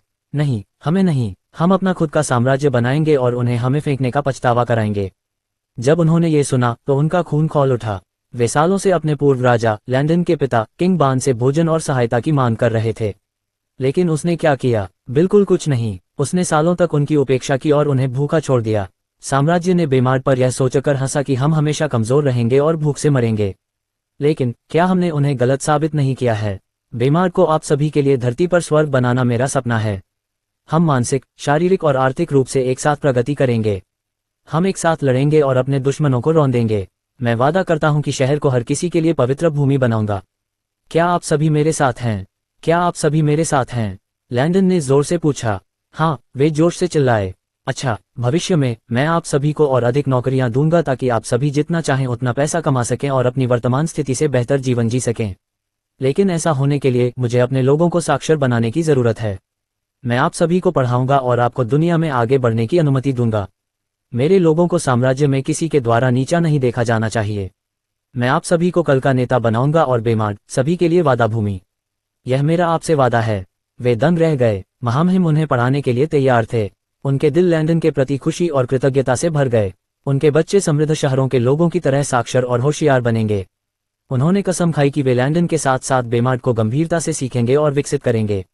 वे इतिहास बनते हुए भी देखना चाहते थे। लैंडन ने उन्हें स्कूली शिक्षा प्रणाली के बारे में बताया और सभी को एक सत्र के लिए पंजीकृत कराया। उसने लुसियस और 3 मेजर जनरलों से चर्मपत्र पर उनके नाम लिखवाए। लुसियस ने सभी बच्चों के नाम लिखे, जबकि तीनों जनरलों ने वयस्कों का पंजीकरण किया। गैरी ने सुबह की कक्षाओं के लिए वयस्कों का पंजीकरण किया, जॉर्ज ने दोपहर की कक्षाओं के लिए और मार्क ने देर दोपहर की कक्षाओं के लिए पंजीकरण किया। पंजीकरण करने से लैंडन को पता चल गया कि प्रतिदिन कितने लोग कक्षाओं में भाग लेंगे। बस इसी तरह कक्षा का पहला दिन कल सुबह के लिए तय किया गया। उसने उन्हें उन दासों और शरणार्थियों के बारे में भी बताया जो महीने के अंत में आएंगे, और 100 स्वैच्छिक पुरुषों और महिलाओं को बुलाया जो उनके लिए घर बनाने में सहायता करेंगे। उन्होंने वेतन पर चर्चा की और काम के दौरान उन्हें भोजन और सुरक्षा प्रदान करने का भी वादा किया। उन्होंने उनके नाम लिखे और कहा कि वे अगले दिन काम शुरू करेंगे। और अंत में उन्होंने तोपों के निर्माण और विकास के लिए 350 पुरुषों और महिलाओं को पहले से ही इकट्ठा किया। उन्होंने उनके नाम भी लिखे और उन्हें अगले सप्ताह सोमवार को काम शुरू करने के लिए कहा, क्योंकि टीम शुक्रवार को आएंगे। उन्होंने तुरंत ही फैसला किया कि अधिकांश महिलाओं को कांच बनाने का काम करने दिया जाए, क्योंकि इसमें खदानों में अयस्कों की खुदाई करने की जरूरत नहीं थी। हालांकि महिलाएं ये काम कर सकती थीं, लेकिन पुरुषों में ज्यादा ताकत होती थी और वे महिलाओं की तुलना में ज्यादा तेज होते थे। प्रौद्योगिकी की प्रगति के कारण पृथ्वी पर महिलाएं बहुत से काम कर सकती थीं। ऐसी मशीनें थीं जो जमीन खोदती थीं और लोगों के लिए कच्चा माल ले जाती थीं। बस एक व्यक्ति को इन मशीनों को नियंत्रित करना था। लेकिन अब इस प्राचीन और मनमौजी युग में वह महिलाओं को पूरे दिन भारी पत्थर और चट्टानें उठाने की अनुमति नहीं दे सकता था। वे बीमार हो जाती थीं और अपने अंगों और शरीर को नुकसान पहुंचाती थीं। लैंडन ऐसा जोखिम नहीं उठा रहा था, लेकिन वह उन्हें रेत को थैलों में भरने और पुरुषों को उन्हें गाड़ियों में लादने की अनुमति दे सकता था जो उन्हें कांच बनाने वाली फैक्ट्री में ले जाती थीं। अगर आप चाहें तो महिलाएं कीमियागर या वैज्ञानिक भी बन सकती थीं। वे एक विशाल भट्टी में तोपों को वेल्ड और मोल्ड भी कर सकती थीं। लेकिन वह उन्हें कभी भी खदानों में काम करने की अनुमति नहीं देता था। जिन महिलाओं ने साइन अप किया वे खुश और उत्साहित थीं। इस युग में महिलाएं केवल खाना बनाती थीं, अपने परिवार की देखभाल करती थीं, सिलाई करती थीं, खेती करती थीं, मिट्टी की ईंटें बनाती थीं या अमीर घरों में नौकरानियां बनती थीं। यहाँ तक कि लोहार के प्रशिक्षु के रूप में काम करने की भी अनुमति नहीं थी। वे इन नौकरियों से ऊब चुकी थीं और कुछ नया करना चाहती थीं, लेकिन अब वे कर सकती थीं। और सबसे अच्छी बात यह थी कि उन्हें पुरुषों के बराबर वेतन मिलता था। इस युग में एक ही पेशे में भी पुरुष महिलाओं से ज्यादा कमाते थे। उदाहरण के लिए एक ही तरह के बेकरी या खेती के काम में भले ही एक महिला पुरुष के समान ही काम करती हो, फिर भी उसे उस पुरुष की तुलना में कम वेतन मिलता था।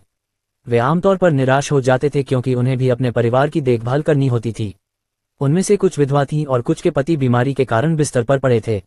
वे ऐसे मामलों में कमाने वाले बन गए और उन्हें अपने पतियों और बच्चों का भरण पोषण करना पड़ा। लेकिन इस दौर ने उनके लिए चीजें बहुत मुश्किल कर दीं। पिछले महीने से लैंडन लूसी, उसकी मां किम, ग्रेस और छोटी मोमो को गणित पढ़ा रहा था। इसी तरह लूसी और किम ने भी ग्रेस और छोटी मोमो को लिखना, पढ़ना, संख्याएं गिनना और बुनियादी जोड़ घटाना करना सिखाया।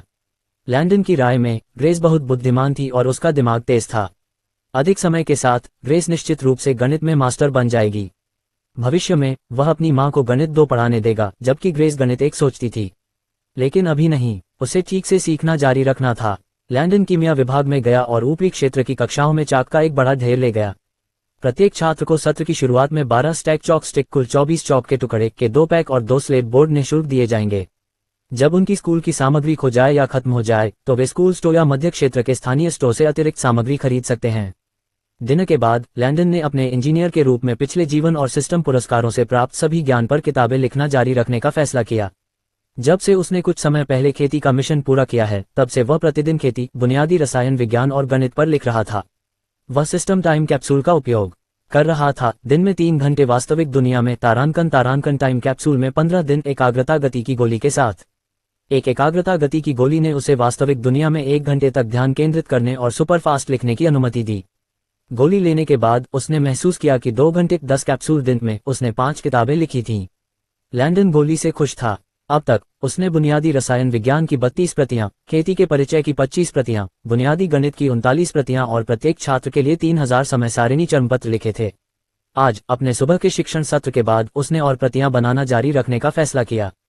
उनका लक्ष्य था शुक्रवार तक बुनियादी रसायन विज्ञान की 60 प्रतियां, खेती के परिचय की 50 प्रतियां और बुनियादी गणित की 60 प्रतियां। एक बार सभी प्रतियां तैयार हो जाने के बाद वह उन्हें स्कूलों और बेमार्ड के सभी औद्योगिक विभागों को आवंटित कर देगा। उसने बेमार्ड में कानूनों को लिखना और फिर से समायोजित करना जारी रखने का भी फैसला किया, साथ ही सैनिकों के लिए सैन्य नियम भी। बेमार्ड एक तरह से नियमहीन शहर था।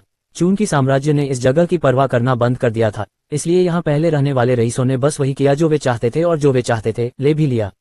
वे बस बदमाश थे, लैंडन ने सोचा, और बस इसी तरह लैंडन का सप्ताह तेजी से बीत गया।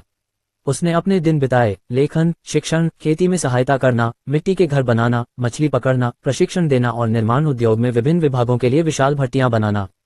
कभी कभी वह खदानों और कीमिया प्रयोगशाला का भी दौरा करता था, ये देखने के लिए कि वे कैसे काम कर रहे हैं।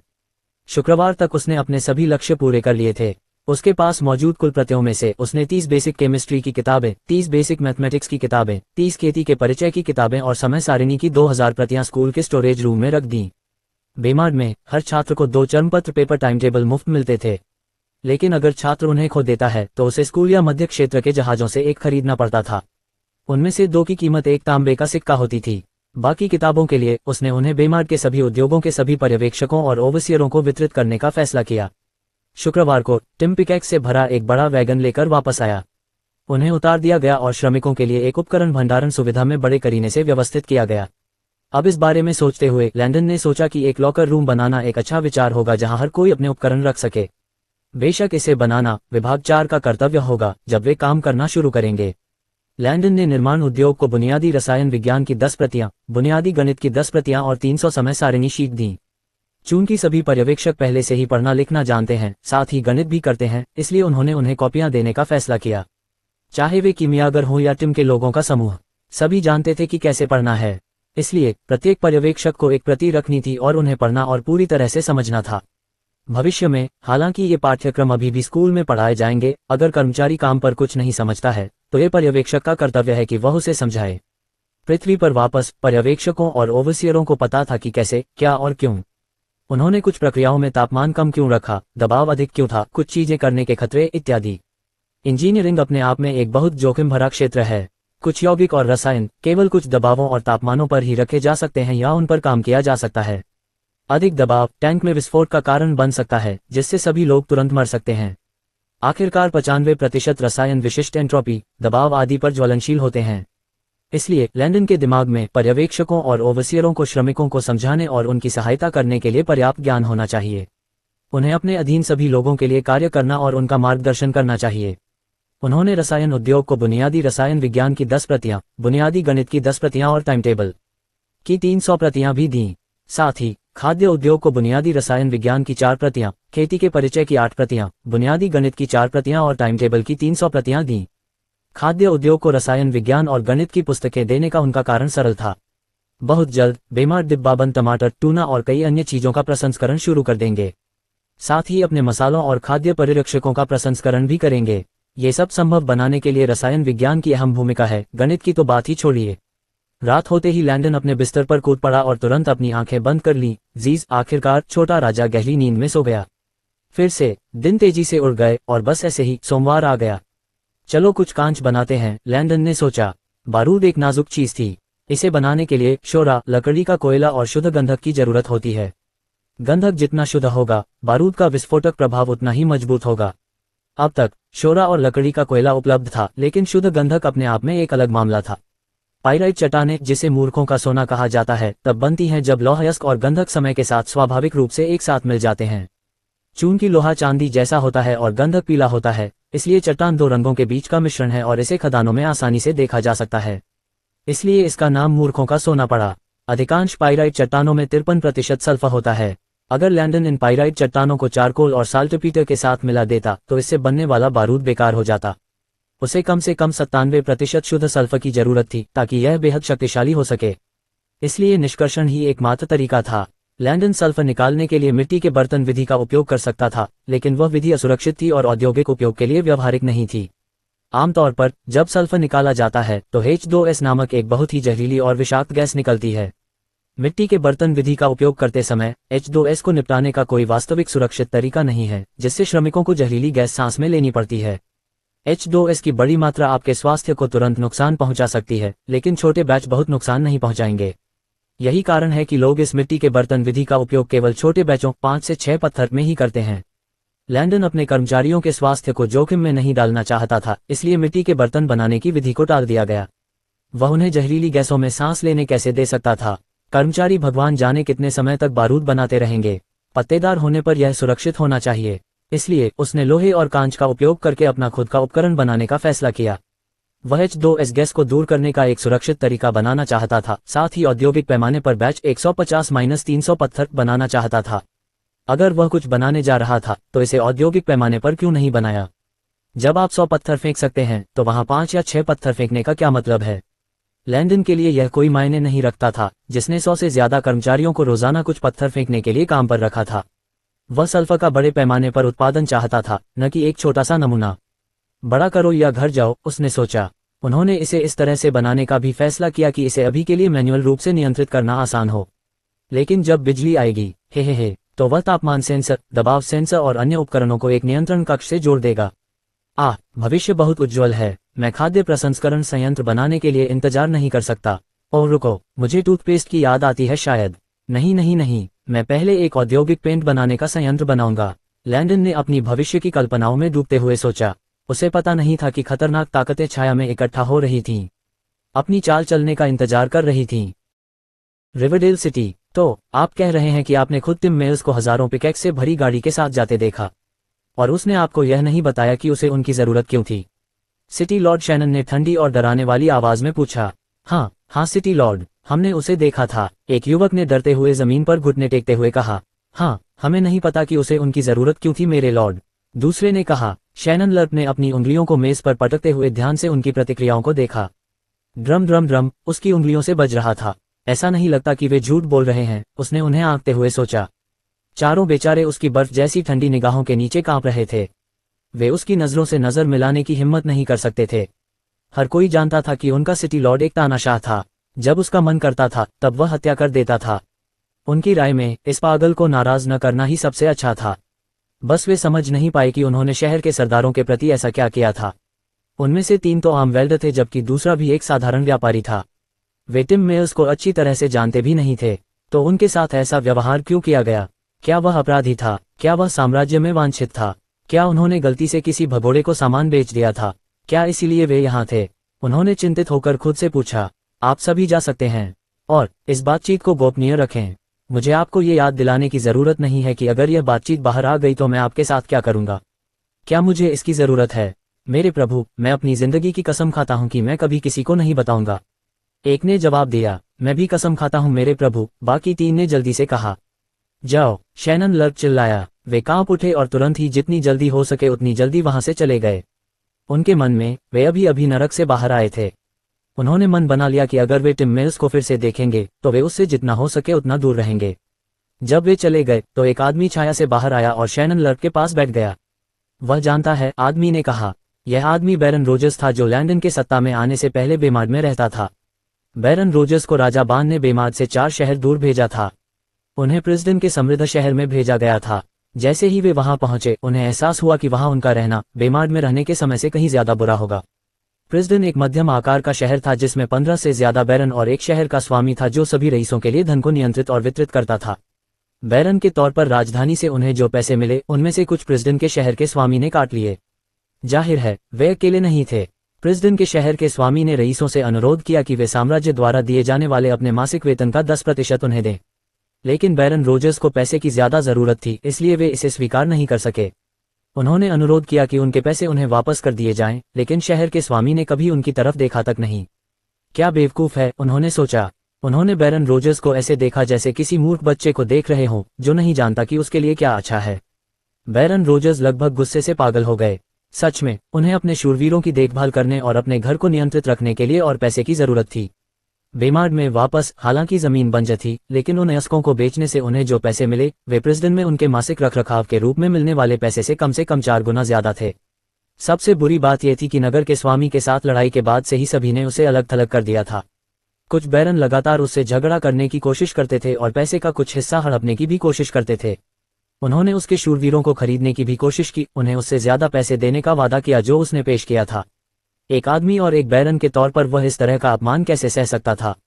इतने सालों तक बेमार्ड में रहने के कारण वह वास्तव में भूल गया था कि रईस और सत्ता में बैठे लोग कितने बुरे और भयानक हो सकते हैं। उसकी पत्नी और बच्चे जो पहले बहुत ऊंचे पद पर थे, वे ही थे जो बेमार्ड की नौकरानियों और नागरिकों को धमकाते और पीटते थे। अब दूसरे रईसों द्वारा उनका मजाक उड़ाया जाता था और उन्हें परेशान किया जाता था। उसके बेटों को प्रेसिडेंट की नाइटहुड अकादमी में लगातार धमकाया जाता था और उसकी पत्नी का लगातार मजाक उड़ाया जाता था क्योंकि उसके पास नवीनतम फैशनेबल कपड़े नहीं थे। वह एक आदमी के तौर पर खुद को बहुत कमतर महसूस करता था, इसलिए उसे प्रेसिडेंट में अपनी स्थिति सुरक्षित करने के लिए जल्दी से पैसे की जरूरत थी। एक बार जब उसने बेमार्ड की खदानों के बारे में सोचा तो उसे लैंडन की मौत के बारे में सोचना शुरू हो गया। उसके लिए भले ही लैंडन के मरने के लिए बेमार्ड के सभी नागरिकों को मरना पड़े, उसे कोई परवाह नहीं थी। उसे बस पैसे चाहिए थे। वह अपने शूरवीरों को, जो 4 शहरों की दूरी पर थे, लैंडन और उसके 300 शूरवीरों से लड़ने के लिए नहीं भेज सकता था। साम्राज्य में हर कोई संदिग्ध हो जाएगा, खासकर राजा बान और प्रेसिडेंट के उस परेशान करने वाले शहर के स्वामी। इसीलिए उसने शहर के स्वामी शैनन को खदानों और जमीन के बारे में बताया और उससे सौदा किया। चूंकि बेमार्ड रिवरडेल शहर के बहुत करीब था, इसलिए शहर के स्वामी शैनन ने सौदा स्वीकार कर लिया। उसके लिए यह अपने क्षेत्र का विस्तार करने और साथ ही ज्यादा पैसे कमाने का एक बढ़िया तरीका था। चूंकि बैरन रोजर्स को यह सब सावधानी से करना था, इसलिए उसने एक पुराने दोस्त से मिलने के बहाने प्रेसिडेंट छोड़ने का फैसला किया। अगर यह बात फैल जाती कि वह बेमार्ड जाने में दिलचस्पी रखता है, तो लोग सोचने लगते कि क्या बेमार्ड में कोई खास खजाना है। इसके बाद वे बेमार्ड पर पूरी तरह से जांच शुरू करेंगे। अगर उन्हें वाकई खदानों का पता चल जाता तो उन्हें यकीन था कि राजा बान उसे तुरंत मार डालेंगे। तारानकन उसका सिर काट दो। शैनन लर्प के लिए उसका भी राजा को सूचित करने का कोई इरादा नहीं था। आखिरकार उसे भी खदानों से मिलने वाला पैसा चाहिए था। अगर एक बार राजा बान को खदानों के बारे में पता चल जाता तो राजा बान के अलावा किसी को भी इससे कोई फायदा नहीं होता। इसलिए उन्होंने लैंडन से बिना किसी संदेह के निपटने का एक मौका खोजने का फैसला किया। अगर वे अचानक लैंडन पर हमला करते तो लोग उनके इरादों को जानना चाहते। इससे निश्चित रूप से राजा का ध्यान उन पर जाएगा। इसलिए अभी के लिए उन्होंने सुरक्षित खेलने का फैसला किया। इससे कोई फर्क नहीं पड़ता कि उसे खदानों के बारे में पता है या नहीं, हम उसकी हत्या कर देंगे। हत्या ही बिना किसी संदेह के उससे छुटकारा पाने का एकमात्र तरीका है। शैनन लर्प ने कहा, मैं सहमत हूं, लेकिन अगर हम ऐसा करने जा रहे हैं तो हमें साम्राज्य के शीर्ष 5 हत्यारों में से एक को लाने की जरूरत है। मुझे लगता है कि डम्बो द बुचर इस काम के लिए सबसे अच्छा उम्मीदवार होगा। बैरन रोजर्स ने कहा, बुरा विकल्प नहीं है, आखिरकार वह वर्तमान में सबसे नजदीकी है। मुझे लगता है कि अगर हम अभी एक पत्र भेजते हैं तो वह 1.5 महीने में यहाँ पहुँच जाएगा। तो तब तक हम क्या करते हैं? बैरन रोजर्स ने उत्सुकता से पूछा। हम इंतजार करते हैं। याद रखें, अभी राजधानी में हंगामा मचा हुआ है। अगर हम खुद पर ध्यान आकर्षित करते हैं तो दूसरे राजकुमार निश्चित रूप से हमें ढूंढ लेंगे। इंतजार करना ही एकमात्र विकल्प है। शैनन लर्प ने शराब का प्याला पीते हुए जवाब दिया। बैरन रोजर्स ने सोचा कि शैनन लर्प ने जो कहा वह सही था। शाही परिवार के भीतर सत्ता के लिए लड़ाई साम्राज्य के सभी रईसों के लिए एक जानी मानी बात थी।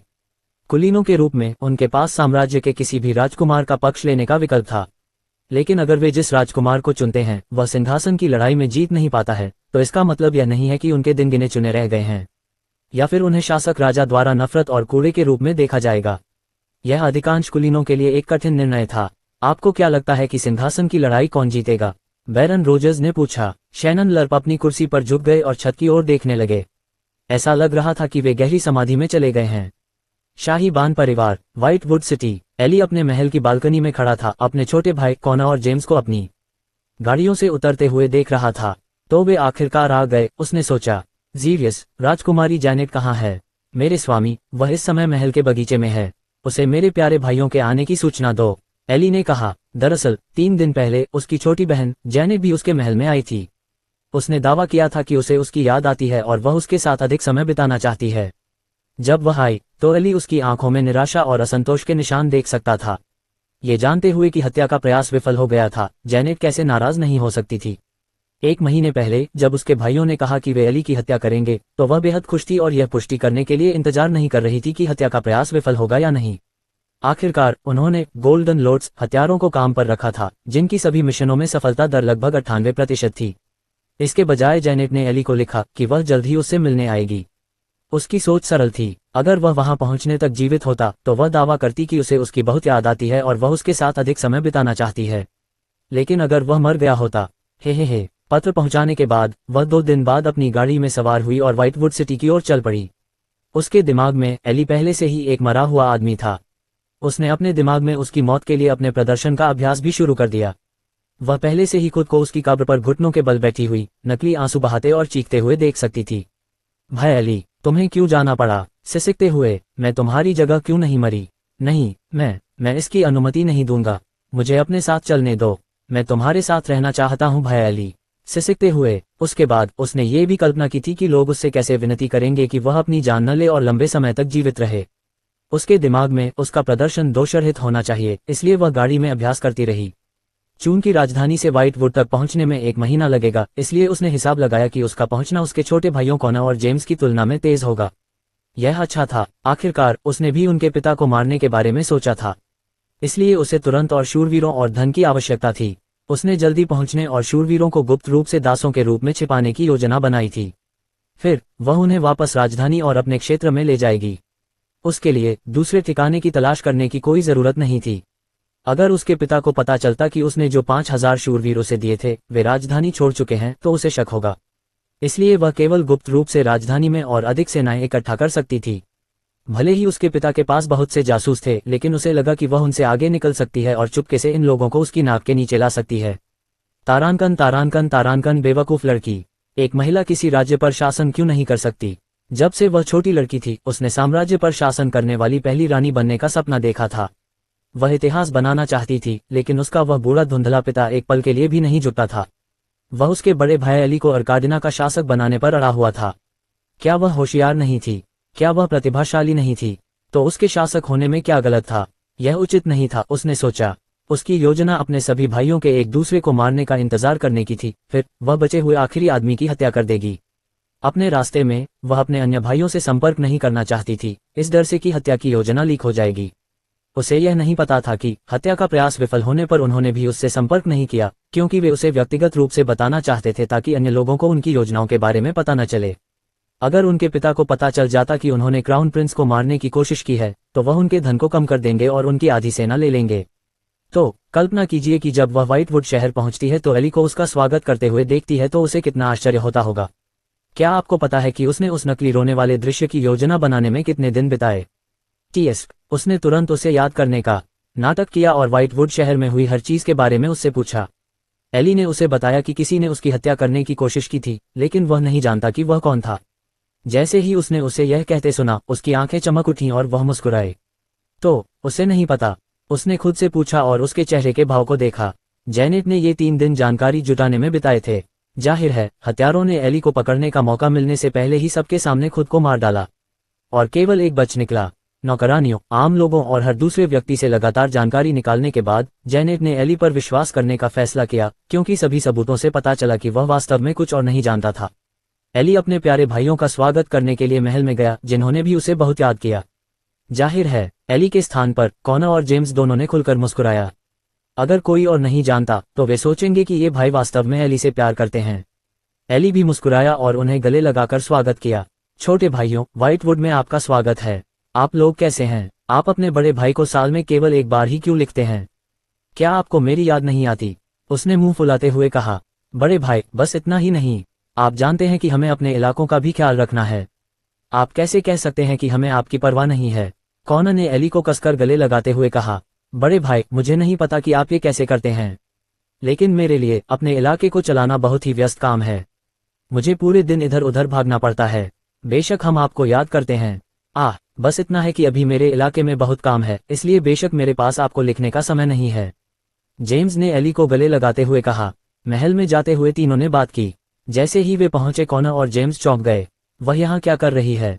क्या उसने ही एली को हत्यारों के बारे में जानकारी लीक की थी? उन्होंने सोचा, लेकिन जब उन्हें पता चला कि वह भी 3 दिन पहले आई थी तो उन्होंने जल्दी ही अपने विचारों को दूर कर दिया। जब सभी अपने कमरों में बैठ गए तो एली अपने मुख्य शूरवीर जारियस के साथ अपने कार्यालय चला गया। वह अपनी किताबों की अलमारी की ओर चला गया और जारियस ने उसे धक्का देकर खोला। वह रूम एक सीढ़ी थी जो एक गुप्त कमरे की ओर जाती थी। जारियस ने एक मशाल जलाई और एली के साथ सीढ़ियों से नीचे चला गया। नीचे दीवारों और मेजों पर यातना देने वाले उपकरण लटके हुए थे, और कमरे के अंत में 3 कोठरियां थीं जिनमें 2 जंजीरों से बंधे हुए आदमी थे, जबकि दूसरी कोठरी में एक आदमी था जिसे राजा की तरह माना जाता था। एली पहले 2 कोठरियों से गुजरा और आखिरकार आखिरी कोठरियों में पहुंचा। पुराने दोस्त, क्या तुमने व्हाइटवुड महल में अपने प्रवास का आनंद लिया? उस आदमी ने एली को देखा और मुस्कुराया। एक आदमी एक काले रंग के खूबसूरत ढंग से तैयार किए गए सोफे पर लेटा हुआ था। उसके सामने अलग अलग खाद्य पदार्थ और फल थे जो अच्छी तरह से तैयार किए गए लकड़ी के कटोरे में रखे हुए थे। साथ ही उसकी प्यास बुझाने के लिए शराब का एक जग भी था। वह आदमी भी एली की ही उम्र का था। उसके बाल गहरे लाल थे, मोटी मर्दाना भौहें और हल्की हरी आंखें थीं जो बिल्ली की तरह दिखती थीं। पिंजरे में बंद आदमी का नाम स्लीथरीन कॉर्ड था। वह साम्राज्य के शीर्ष खुफिया कर्मियों में से एक था। आप जो भी जानना चाहते थे वह आपके लिए जानकारी जुटाता था। उसके परिणाम हमेशा 97% सटीक होते थे, क्योंकि उसके भाई बहन आ चुके थे। एली नहीं चाहता था कि उन्हें स्लीथरीन कॉर्ड के साथ उसके जुड़ाव के बारे में पता चले। हालांकि वे उसे पहचान नहीं पाएंगे, लेकिन हमेशा अनावश्यक स्थितियों को उत्पन्न होने से रोकना चाहिए। 1 साल पहले एली को अपने पिता के बारे में चौंकाने वाली खबर मिली। पूरी ईमानदारी से उसने सोचा कि नान एक घमंडी सुअर है। उसके पिता का लैंडन के अलावा एक और नाजायज बेटा था, और यह नाजायज बेटा एली से 1 साल बड़ा था। वह नाजायज बेटा भूतिया राजकुमार के नाम से जाना जाता था। जो लोग उसे ढूंढने की कोशिश करते थे उनके लिए उसका ठिकाना एक रहस्य था। वह हमेशा अपने अंगूठे में एक बड़ी चांदी की अंगूठी पहनता था। साथ ही वह जहां भी जाता था एक चांदी का धातु का मुखौटा पहनता था। ये केवल किस्मत का खेल था कि स्लीथेरिन को उसके बारे में पता चल गया।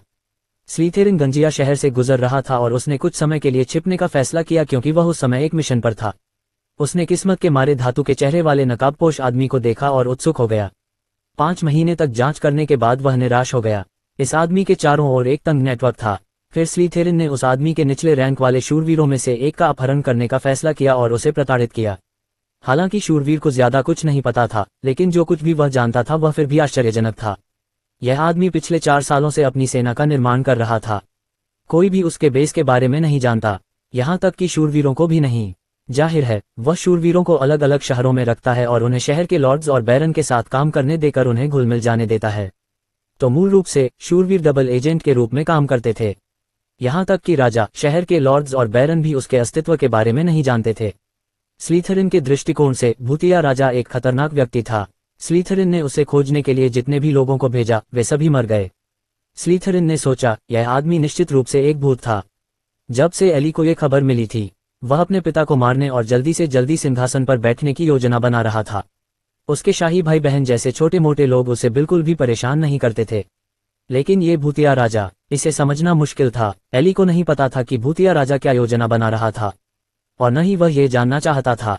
उसके पिता को जल्दी मरना पड़ा इससे पहले कि दूसरे कमीने बच्चे फिर से उसके सिंहासन पर दावा करने के लिए सामने आए। योजक चिन्ह, योजक चिन्ह, योजक चिन्ह, योजक चिन्ह, योजक चिन्ह, योजक चिन्ह। क्या तुमने आखिरकार उसका ठिकाना ढूंढ लिया? अभी तक नहीं। मुझे लगता है कि उसे पता है कि कोई उसे ढूंढने की कोशिश कर रहा है। मेरा अगला ऑपरेशन एक सेटअप हो सकता है। ये बहुत जोखिम भरा है। स्लीथेरिन ने जवाब दिया। तुम सही हो। फिर से शुरू करने से पहले थोड़ी देर के लिए चुप रहो।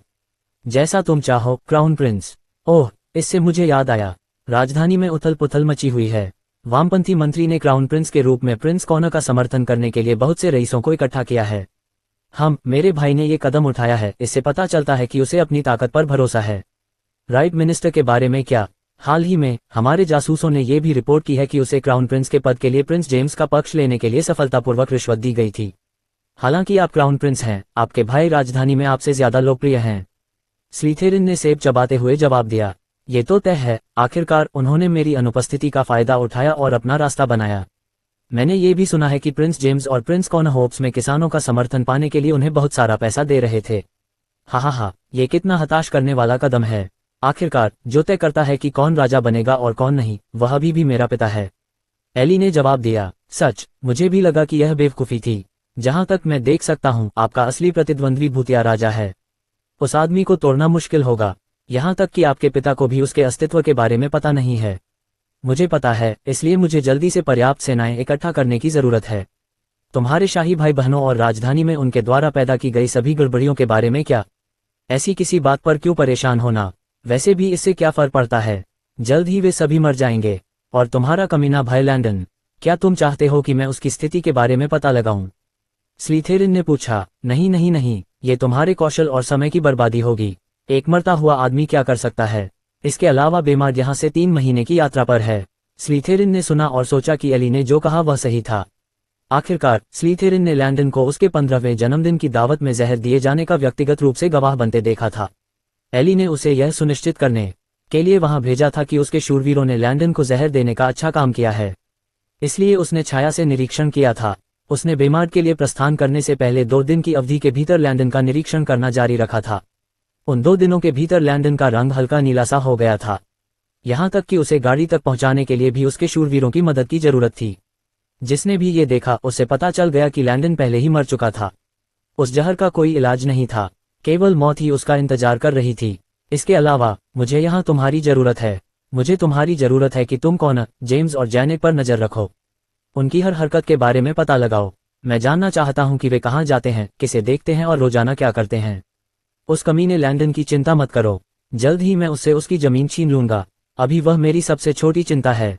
एली ने आगे कहा, कोई समस्या नहीं, मैं अपने आदमियों को गुप्त रूप से उनके पीछे उनके इलाकों में वापस जाने के लिए भेजूंगा। जहां तक भूतिया राजा की बात है, सुनिश्चित करें कि उसके बारे में किसी को कुछ पता न चले, मेरे पिता को भी नहीं। बेहतर होगा कि उसका अस्तित्व गुप्त रहे, और अगर कोई उसकी पृष्ठभूमि के बारे में जानना चाहता है, कोई भी कहानी बनाओ, लेकिन कभी यह मत कहना कि वह राजा का बेटा है। जैसा आप चाहें राजकुमार, स्लीथेरिन ने उत्तर दिया। अच्छा, जल्द ही मैं उसका भी ख्याल रखूंगा। तब तक मैं देखना चाहूंगा कि मेरा ये भाई वास्तव में कितना शक्तिशाली है। 1.5 सप्ताह के भीतर लैंडन ने निर्माण उद्योग में 12 तोपें और अल्कमी एस्टेट में बारूद की 56 बड़ी बोरियां सफलतापूर्वक तैयार कर ली थीं। ये सुनिश्चित करने के लिए कि बारूद में शानदार दहन क्षमता हो, लैंडन ने कई प्रक्रियाओं से गुजरा ताकि यह सुनिश्चित हो सके कि बारूद के कण एक समान कण आकार के साथ बारीक पिसे हुए पाउडर हों। साथ ही लैंडन ने पिछले 1.5 सप्ताह के भीतर सेना में 150 शूरवीरों की भर्ती भी की थी। लैंडन को तोपों के धीमी उत्पादन दर और उसके पास मौजूद शूरवीरों की संख्या की चिंता नहीं थी, क्योंकि वह जानता था कि अगले 1.5 सप्ताह में दास और शरणार्थी सांता से बेमार पहुंच जाएंगे। आज लैंडन ने उनमें से 8 तोपों को शहर की दीवारों पर तैनात किया और फैसला किया कि शेष 4 तोपों को ऊपरी क्षेत्र में बैरक मुख्यालय में लाया जाना चाहिए। बैरक के पीछे एक खाली मैदान था जो घने जंगल की ओर जाता था। बैरक की ऊंची दीवारों से कोई भी घने जंगल को देख सकता था जो लगभग 80 वर्ग मील तक फैला हुआ था और एक ऊंचे ज्वालामुखी पर्वत की ओर जाता था। उसने जो सुना था उसके अनुसार पहाड़ में कम से कम 10,000 वर्षों से विस्फोट नहीं हुआ है और भविष्य में तुलनात्मक समय के पैमाने पर फिर से विस्फोट होने की उम्मीद नहीं है। इसलिए यह एक विलुप्त ज्वालामुखी पर्वत था। ये शूरवीरों के लिए भविष्य में तोप चलाने का अभ्यास करने के लिए एकदम सही जगह थी। आज के लिए उसने बैरक से 4 तोपों में से एक का परीक्षण करने का फैसला किया और 2 शूरवीरों को तोप को खाली मैदान में खींचने के लिए कहा। दोनों शूरवीर और कर्मचारी देखना चाहते थे, साथ ही उसकी माँ लूसी, छोटी मोमो और ग्रेस भी, इसलिए उसने उन्हें आने की अनुमति दी। लेकिन सभी शूरवीर निश्चित रूप से नहीं। तारानकन केंद्रीय क्षेत्र में शहर की दीवारों की रखवाली कौन करेगा? बहुत से कर्मचारी उत्सुक थे कि वे क्या बना रहे थे। वे काफी समय से इस हथियार को बना रहे थे और पूरी तरह से समझ नहीं पाए थे कि यह क्या कर सकता है। लेकिन टिम मेल्स और चीफ विगिंस और उद्योगों के विभिन्न पर्यवेक्षकों के लिए, वे ठीक से समझते हैं कि आज क्या हो रहा होगा। रासायनिक प्रतिक्रियाओं और उत्पादन प्रक्रियाओं के आधार पर वे जानते थे कि इस हथियार में एक बड़ा विस्फोटक कारक होगा। इतिहास को देखने के लिए शहर की दीवारों पर भीड़ के रूप में हर किसी का दिल धड़क रहा था। लैंडन ने कुछ श्रमिकों को रस्सी और लकड़ी से 7 मजबूत गोलाकार लकड़ी की बाड़ बनाने के लिए कहा जो एक दूसरे से 3 फीट की दूरी पर हों। फिर उसने अपने शूरवीरों को प्रत्येक गोलाकार बाड़ में 7 जंगली सुअर रखने को कहा। उन्होंने एक तोप को चलाने के लिए एक गनर और चालक दल को नियुक्त किया और लुसियस और शूरवीरों को तोप को चलाने का तरीका बताया। तोप के संचालन के लिए इसे सुचारू रूप से चलाने के लिए एक विशेष चालक दल और एक गनर की आवश्यकता होती है। प्रत्येक तोप को 4 सैनिकों और एक गनर द्वारा संचालित किया जाना था। गनर बारूद लोड करने का प्रभारी था, जबकि एक सैनिक तोप को प्रज्वलित करके उपस्थिति प्रदान करने का प्रभारी था। 3 अन्य सैनिकों को तोप को टक्कर मारने और स्पंज करने के साथ साथ करछूल को पकड़ने का भी प्रभार था। साथ ही प्रत्येक तोप प्रतिदिन लगभग 60-75 शॉट उपस्थिति फायर कर सकती थी। अपने शूरवीरों को ठीक से समझाने के बाद उन्होंने निर्देशों का पालन किया और तोप को चौथे मध्य पशु बाड़ की ओर एक प्रक्षेपित कोण पर निशाना बनाया। मेरे प्रभु, हम तैयार हैं, मेजर जनरल गैरी ने कहा। अच्छा, अब फायर। सैनिकों में से एक ने तोप जलाए।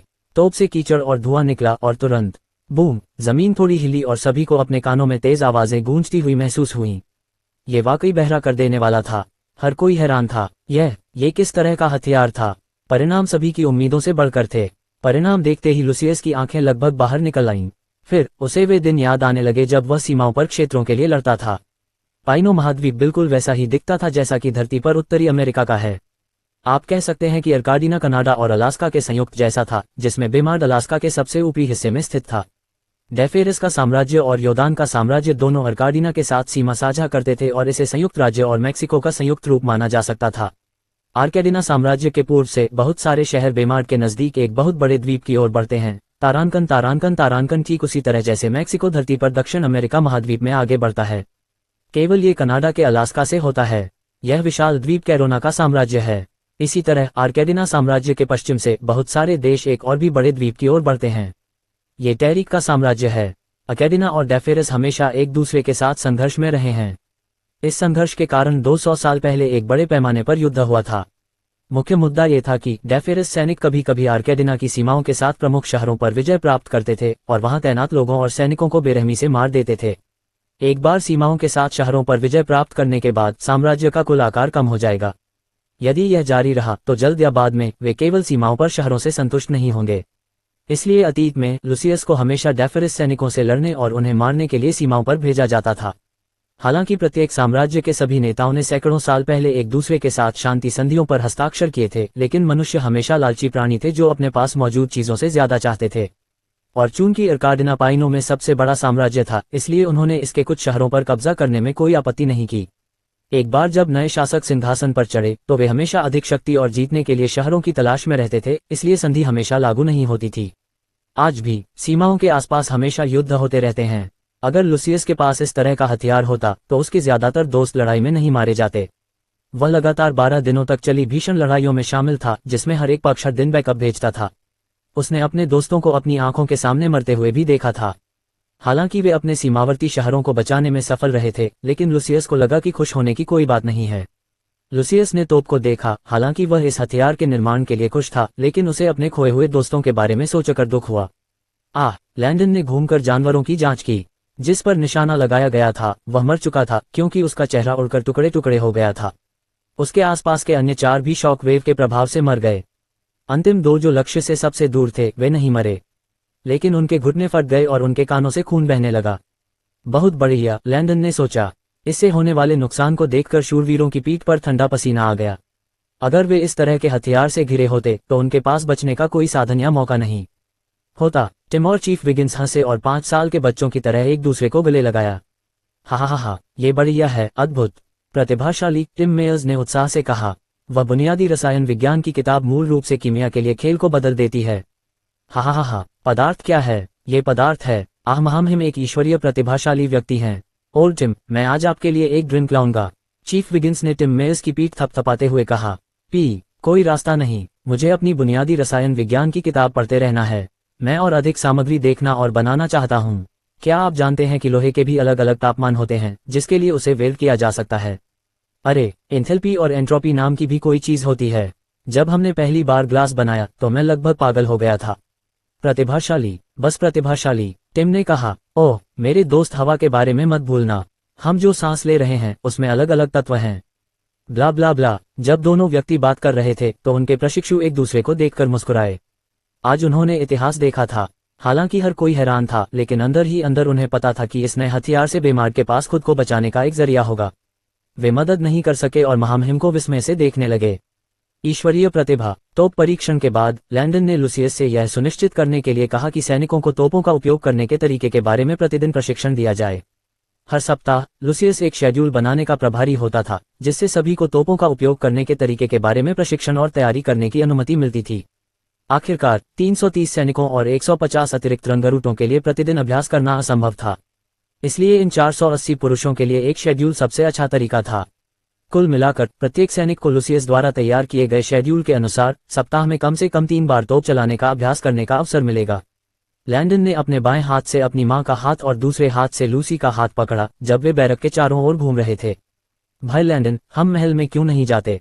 लूसी ने उत्सुकता से पूछा। छोटे लैंडन, मुझे भी उत्सुकता है।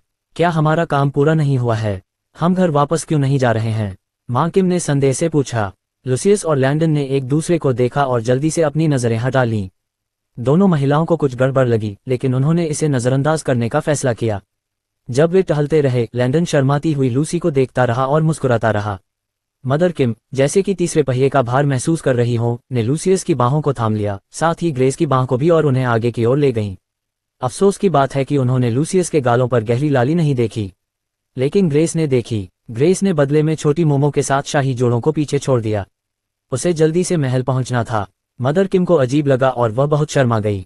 उसने अपनी आंखों के कोने से सुंदर लूसियस को देखा और कुछ देर के लिए विचारों में खो गई। जब उसे और उसके बेटे को निर्वासित कर दिया गया तो लूसियस ने इस्तीफा दे दिया और एक शूरवीर के रूप में अपनी सेवाएं देने और बीमार की यात्रा में उनकी रक्षा करने का फैसला किया। किम को हमेशा से पता था कि लूसियस ने लैंडन को अपना बेटा बना लिया है और लैंडन ने भी लूसियस के साथ ऐसा ही किया है। उसे हमेशा लगता था कि यह स्वाभाविक है और उसने इसके बारे में कभी कुछ नहीं सोचा। लेकिन जब वह अपने सबसे बुरे दौर से गुजर रही थी तो यह आदमी हमेशा उसके लिए खड़ा रहा और उसे किसी भी खतरे और परेशानी से बचाया। उसके मन में पहले उसके लिए कोई भावना नहीं थी, क्योंकि चाहे उसे यह पसंद हो या न हो, वह उस समय राजा बान की रखेल थी। लेकिन जब वह अपने नरक से मुक्त हुई तो उसने अपना जीवन एक नए तरीके से जीने का फैसला किया। जिस दिन वे राजधानी से निकले उसने देखा कि लूसियस कितना सुंदर और मर्दाना था। जैसे जैसे समय बीतता गया उसे एहसास हुआ कि वह इस दौरान लूसियस से प्यार करती रही थी। उसे ये भी नहीं पता था कि यह कब शुरू हुआ। क्या ये तब हुआ जब लूसियस ने राजधानी में उसके बेटे की देखभाल करने में उसकी मदद की, या जब उसने उसके साथ बीमार जाने के लिए इस्तीफा दे दिया? उसे पता नहीं था और उसे परवाह भी नहीं थी। जब वह उसे देखकर मुस्कुराता तो उसकी दुनिया रुक जाती और वह भ्रमित होकर गलत बातें कहने लगती। साथ ही उसे यकीन नहीं था कि वह भी ऐसा ही महसूस करता है। क्या होगा अगर वह उससे प्यार नहीं करता? क्या वह उस पर अपना प्यार थोप नहीं रही होगी? क्या होगा अगर वह प्यार की वजह से उसके साथ अपनी दोस्ती बर्बाद कर ले? वह ऐसा कभी नहीं होने देगी, बिल्कुल नहीं। लूसियस ने मानो उसकी निगाहों को नोटिस किया। उसने अपना सिर उसकी ओर घुमाया। महाराज, क्या हमें अब महल में वापस जाना चाहिए? लूसियस ने पूछा, क्योंकि उसने उसका चेहरा लाल होते देखा। जैसे जैसे वह बोलता गया उसका चेहरा और भी लाल होता गया। ईमानदारी से उसने सोचा कि अगर उसका चेहरा और भी लाल हो गया तो वह फट जाएगा। वह अंदर ही अंदर हंसा और मुस्कुराया। हाँ चलो ऐसा करते हैं। तुम्हारे बाद, उसने हकलाते हुए कहा। लैंडन और लूसी जो पीछे से देख रहे थे वे लगभग खुद को रोक नहीं पाए। क्या ये वही बाघ माँ थी जिसे वे जानते थे? ये शर्मीली महिला कौन थी? जैसे ही लूसियस और मदर किम उनकी नजरों से ओझल हुए वे जोर से हंसे और लगभग गिर पड़े। जब वे हंस रहे थे लैंडन ने चुपके से लूसी के बाएं गाल पर चुंबन किया। अब शर्माने की बारी उसकी थी। उसने अपना बायां हाथ अपने गाल पर रखा और दूसरा हाथ लैंडन की ओर इशारा किया। लैंडन ने उसके हाथ थामे और उसे गर्मजोशी से देखा। क्या तुम्हें मुझसे बस इतना ही कहना है, मेरे प्यारे मंगेतर? लूसी उसके शब्दों पर लगभग घुट गई। मंगेतर? कब से? उसे इस बात का पता कैसे नहीं चला? वह अब और भी शर्मा रही थी और जल्दी से अपना चेहरा उसकी नजरों से दूर कर लिया। अरे, तुम मुझसे क्यों छिप रहे हो? भाई लैंडन, तुम मुझे इस तरह क्यों चिढ़ा रहे हो? मैं बोलते हुए लूसी हकलाए। मेरे साथ आओ। योजक चिन्ह योजक चिन्ह योजक चिन्ह योजक चिन्ह योजक चिन्ह योजक चिन्ह योजक चिन्ह योजक चिन्ह योजक चिन्ह योजक चिन्ह योजक चिन्ह योजक चिन्ह। लैंडन ने उसके चेहरे को कपड़े के मोटे टुकड़े से ढक दिया और लूसी को महल से सीढ़ियों पर ले गया। वे कुछ देर धीरे धीरे आगे बढ़े जब तक कि वे सिंहासन कक्ष में नहीं पहुंच गए। जैसे ही लैंडन ने कपड़ा गिराया लूसी चौंक गई। उसके सामने बहुत सारे लोग थे। उसके चारों ओर मोमबत्तियां जल रही थीं और सिंहासन कक्ष में बहुत सारी फूलों की पंखुड़ियां बिखरी हुई थीं जिन्हें एक खास तरीके से सजाया गया था। क्या तुम मुझसे शादी करोगी लूसी? फूलों की पंखुड़ियों से लिखा हुआ था। लूसी ने पलटकर लैंडन को देखा और चौंक गई। वह घुटनों के बल पर था। क्या राजा को किसी के सामने घुटने टेकने चाहिए? उसने खुद से चिंतित होकर पूछा। लेकिन जब लैंडन ने अपना भाषण दिया तो यह विचार उसके दिमाग से तुरंत निकल गया। लूसी, गुस्ताव, हम दोनों बचपन से ही एक दूसरे को जानते हैं। तुम हमेशा मेरे साथ हर मुश्किल समय में खड़ी रही हो। जब मैं निराश थी तो तुम मेरे लिए खड़ी रही। जब मुझे किसी की जरूरत थी तो तुम हमेशा मेरे साथ रही। समय बीतने के साथ मैं धीरे धीरे तुमसे प्यार करने लगी। मुझे तुम्हारी मुस्कान, तुम्हारा दयालु स्वभाव और तुम्हारा दिल पसंद है। देखो, मैं गारंटी देता हूं कि मुश्किल समय भी आएगा, लेकिन चाहे हम कितनी भी मुश्किलों का सामना करें मैं तुम्हारे लिए लड़ूंगी और तुम्हें प्यार करती रहूंगी। मैं तुमसे वादा करती हूं कि तुम्हें खुश करने के लिए मुझसे ज्यादा कोई और मेहनत नहीं करेगा। लूसी, मैं तुमसे शादी करना चाहती हूं क्योंकि जब तुम किसी से उतना ही प्यार करती हो जितना मैं तुमसे करती हूं तो शादी करना ही एकमात्र काम रह जाता है। तो तुम क्या कहती हो? क्या तुम मुझसे मेल खाओगी लूसी? आप सभी को सुनने के लिए धन्यवाद।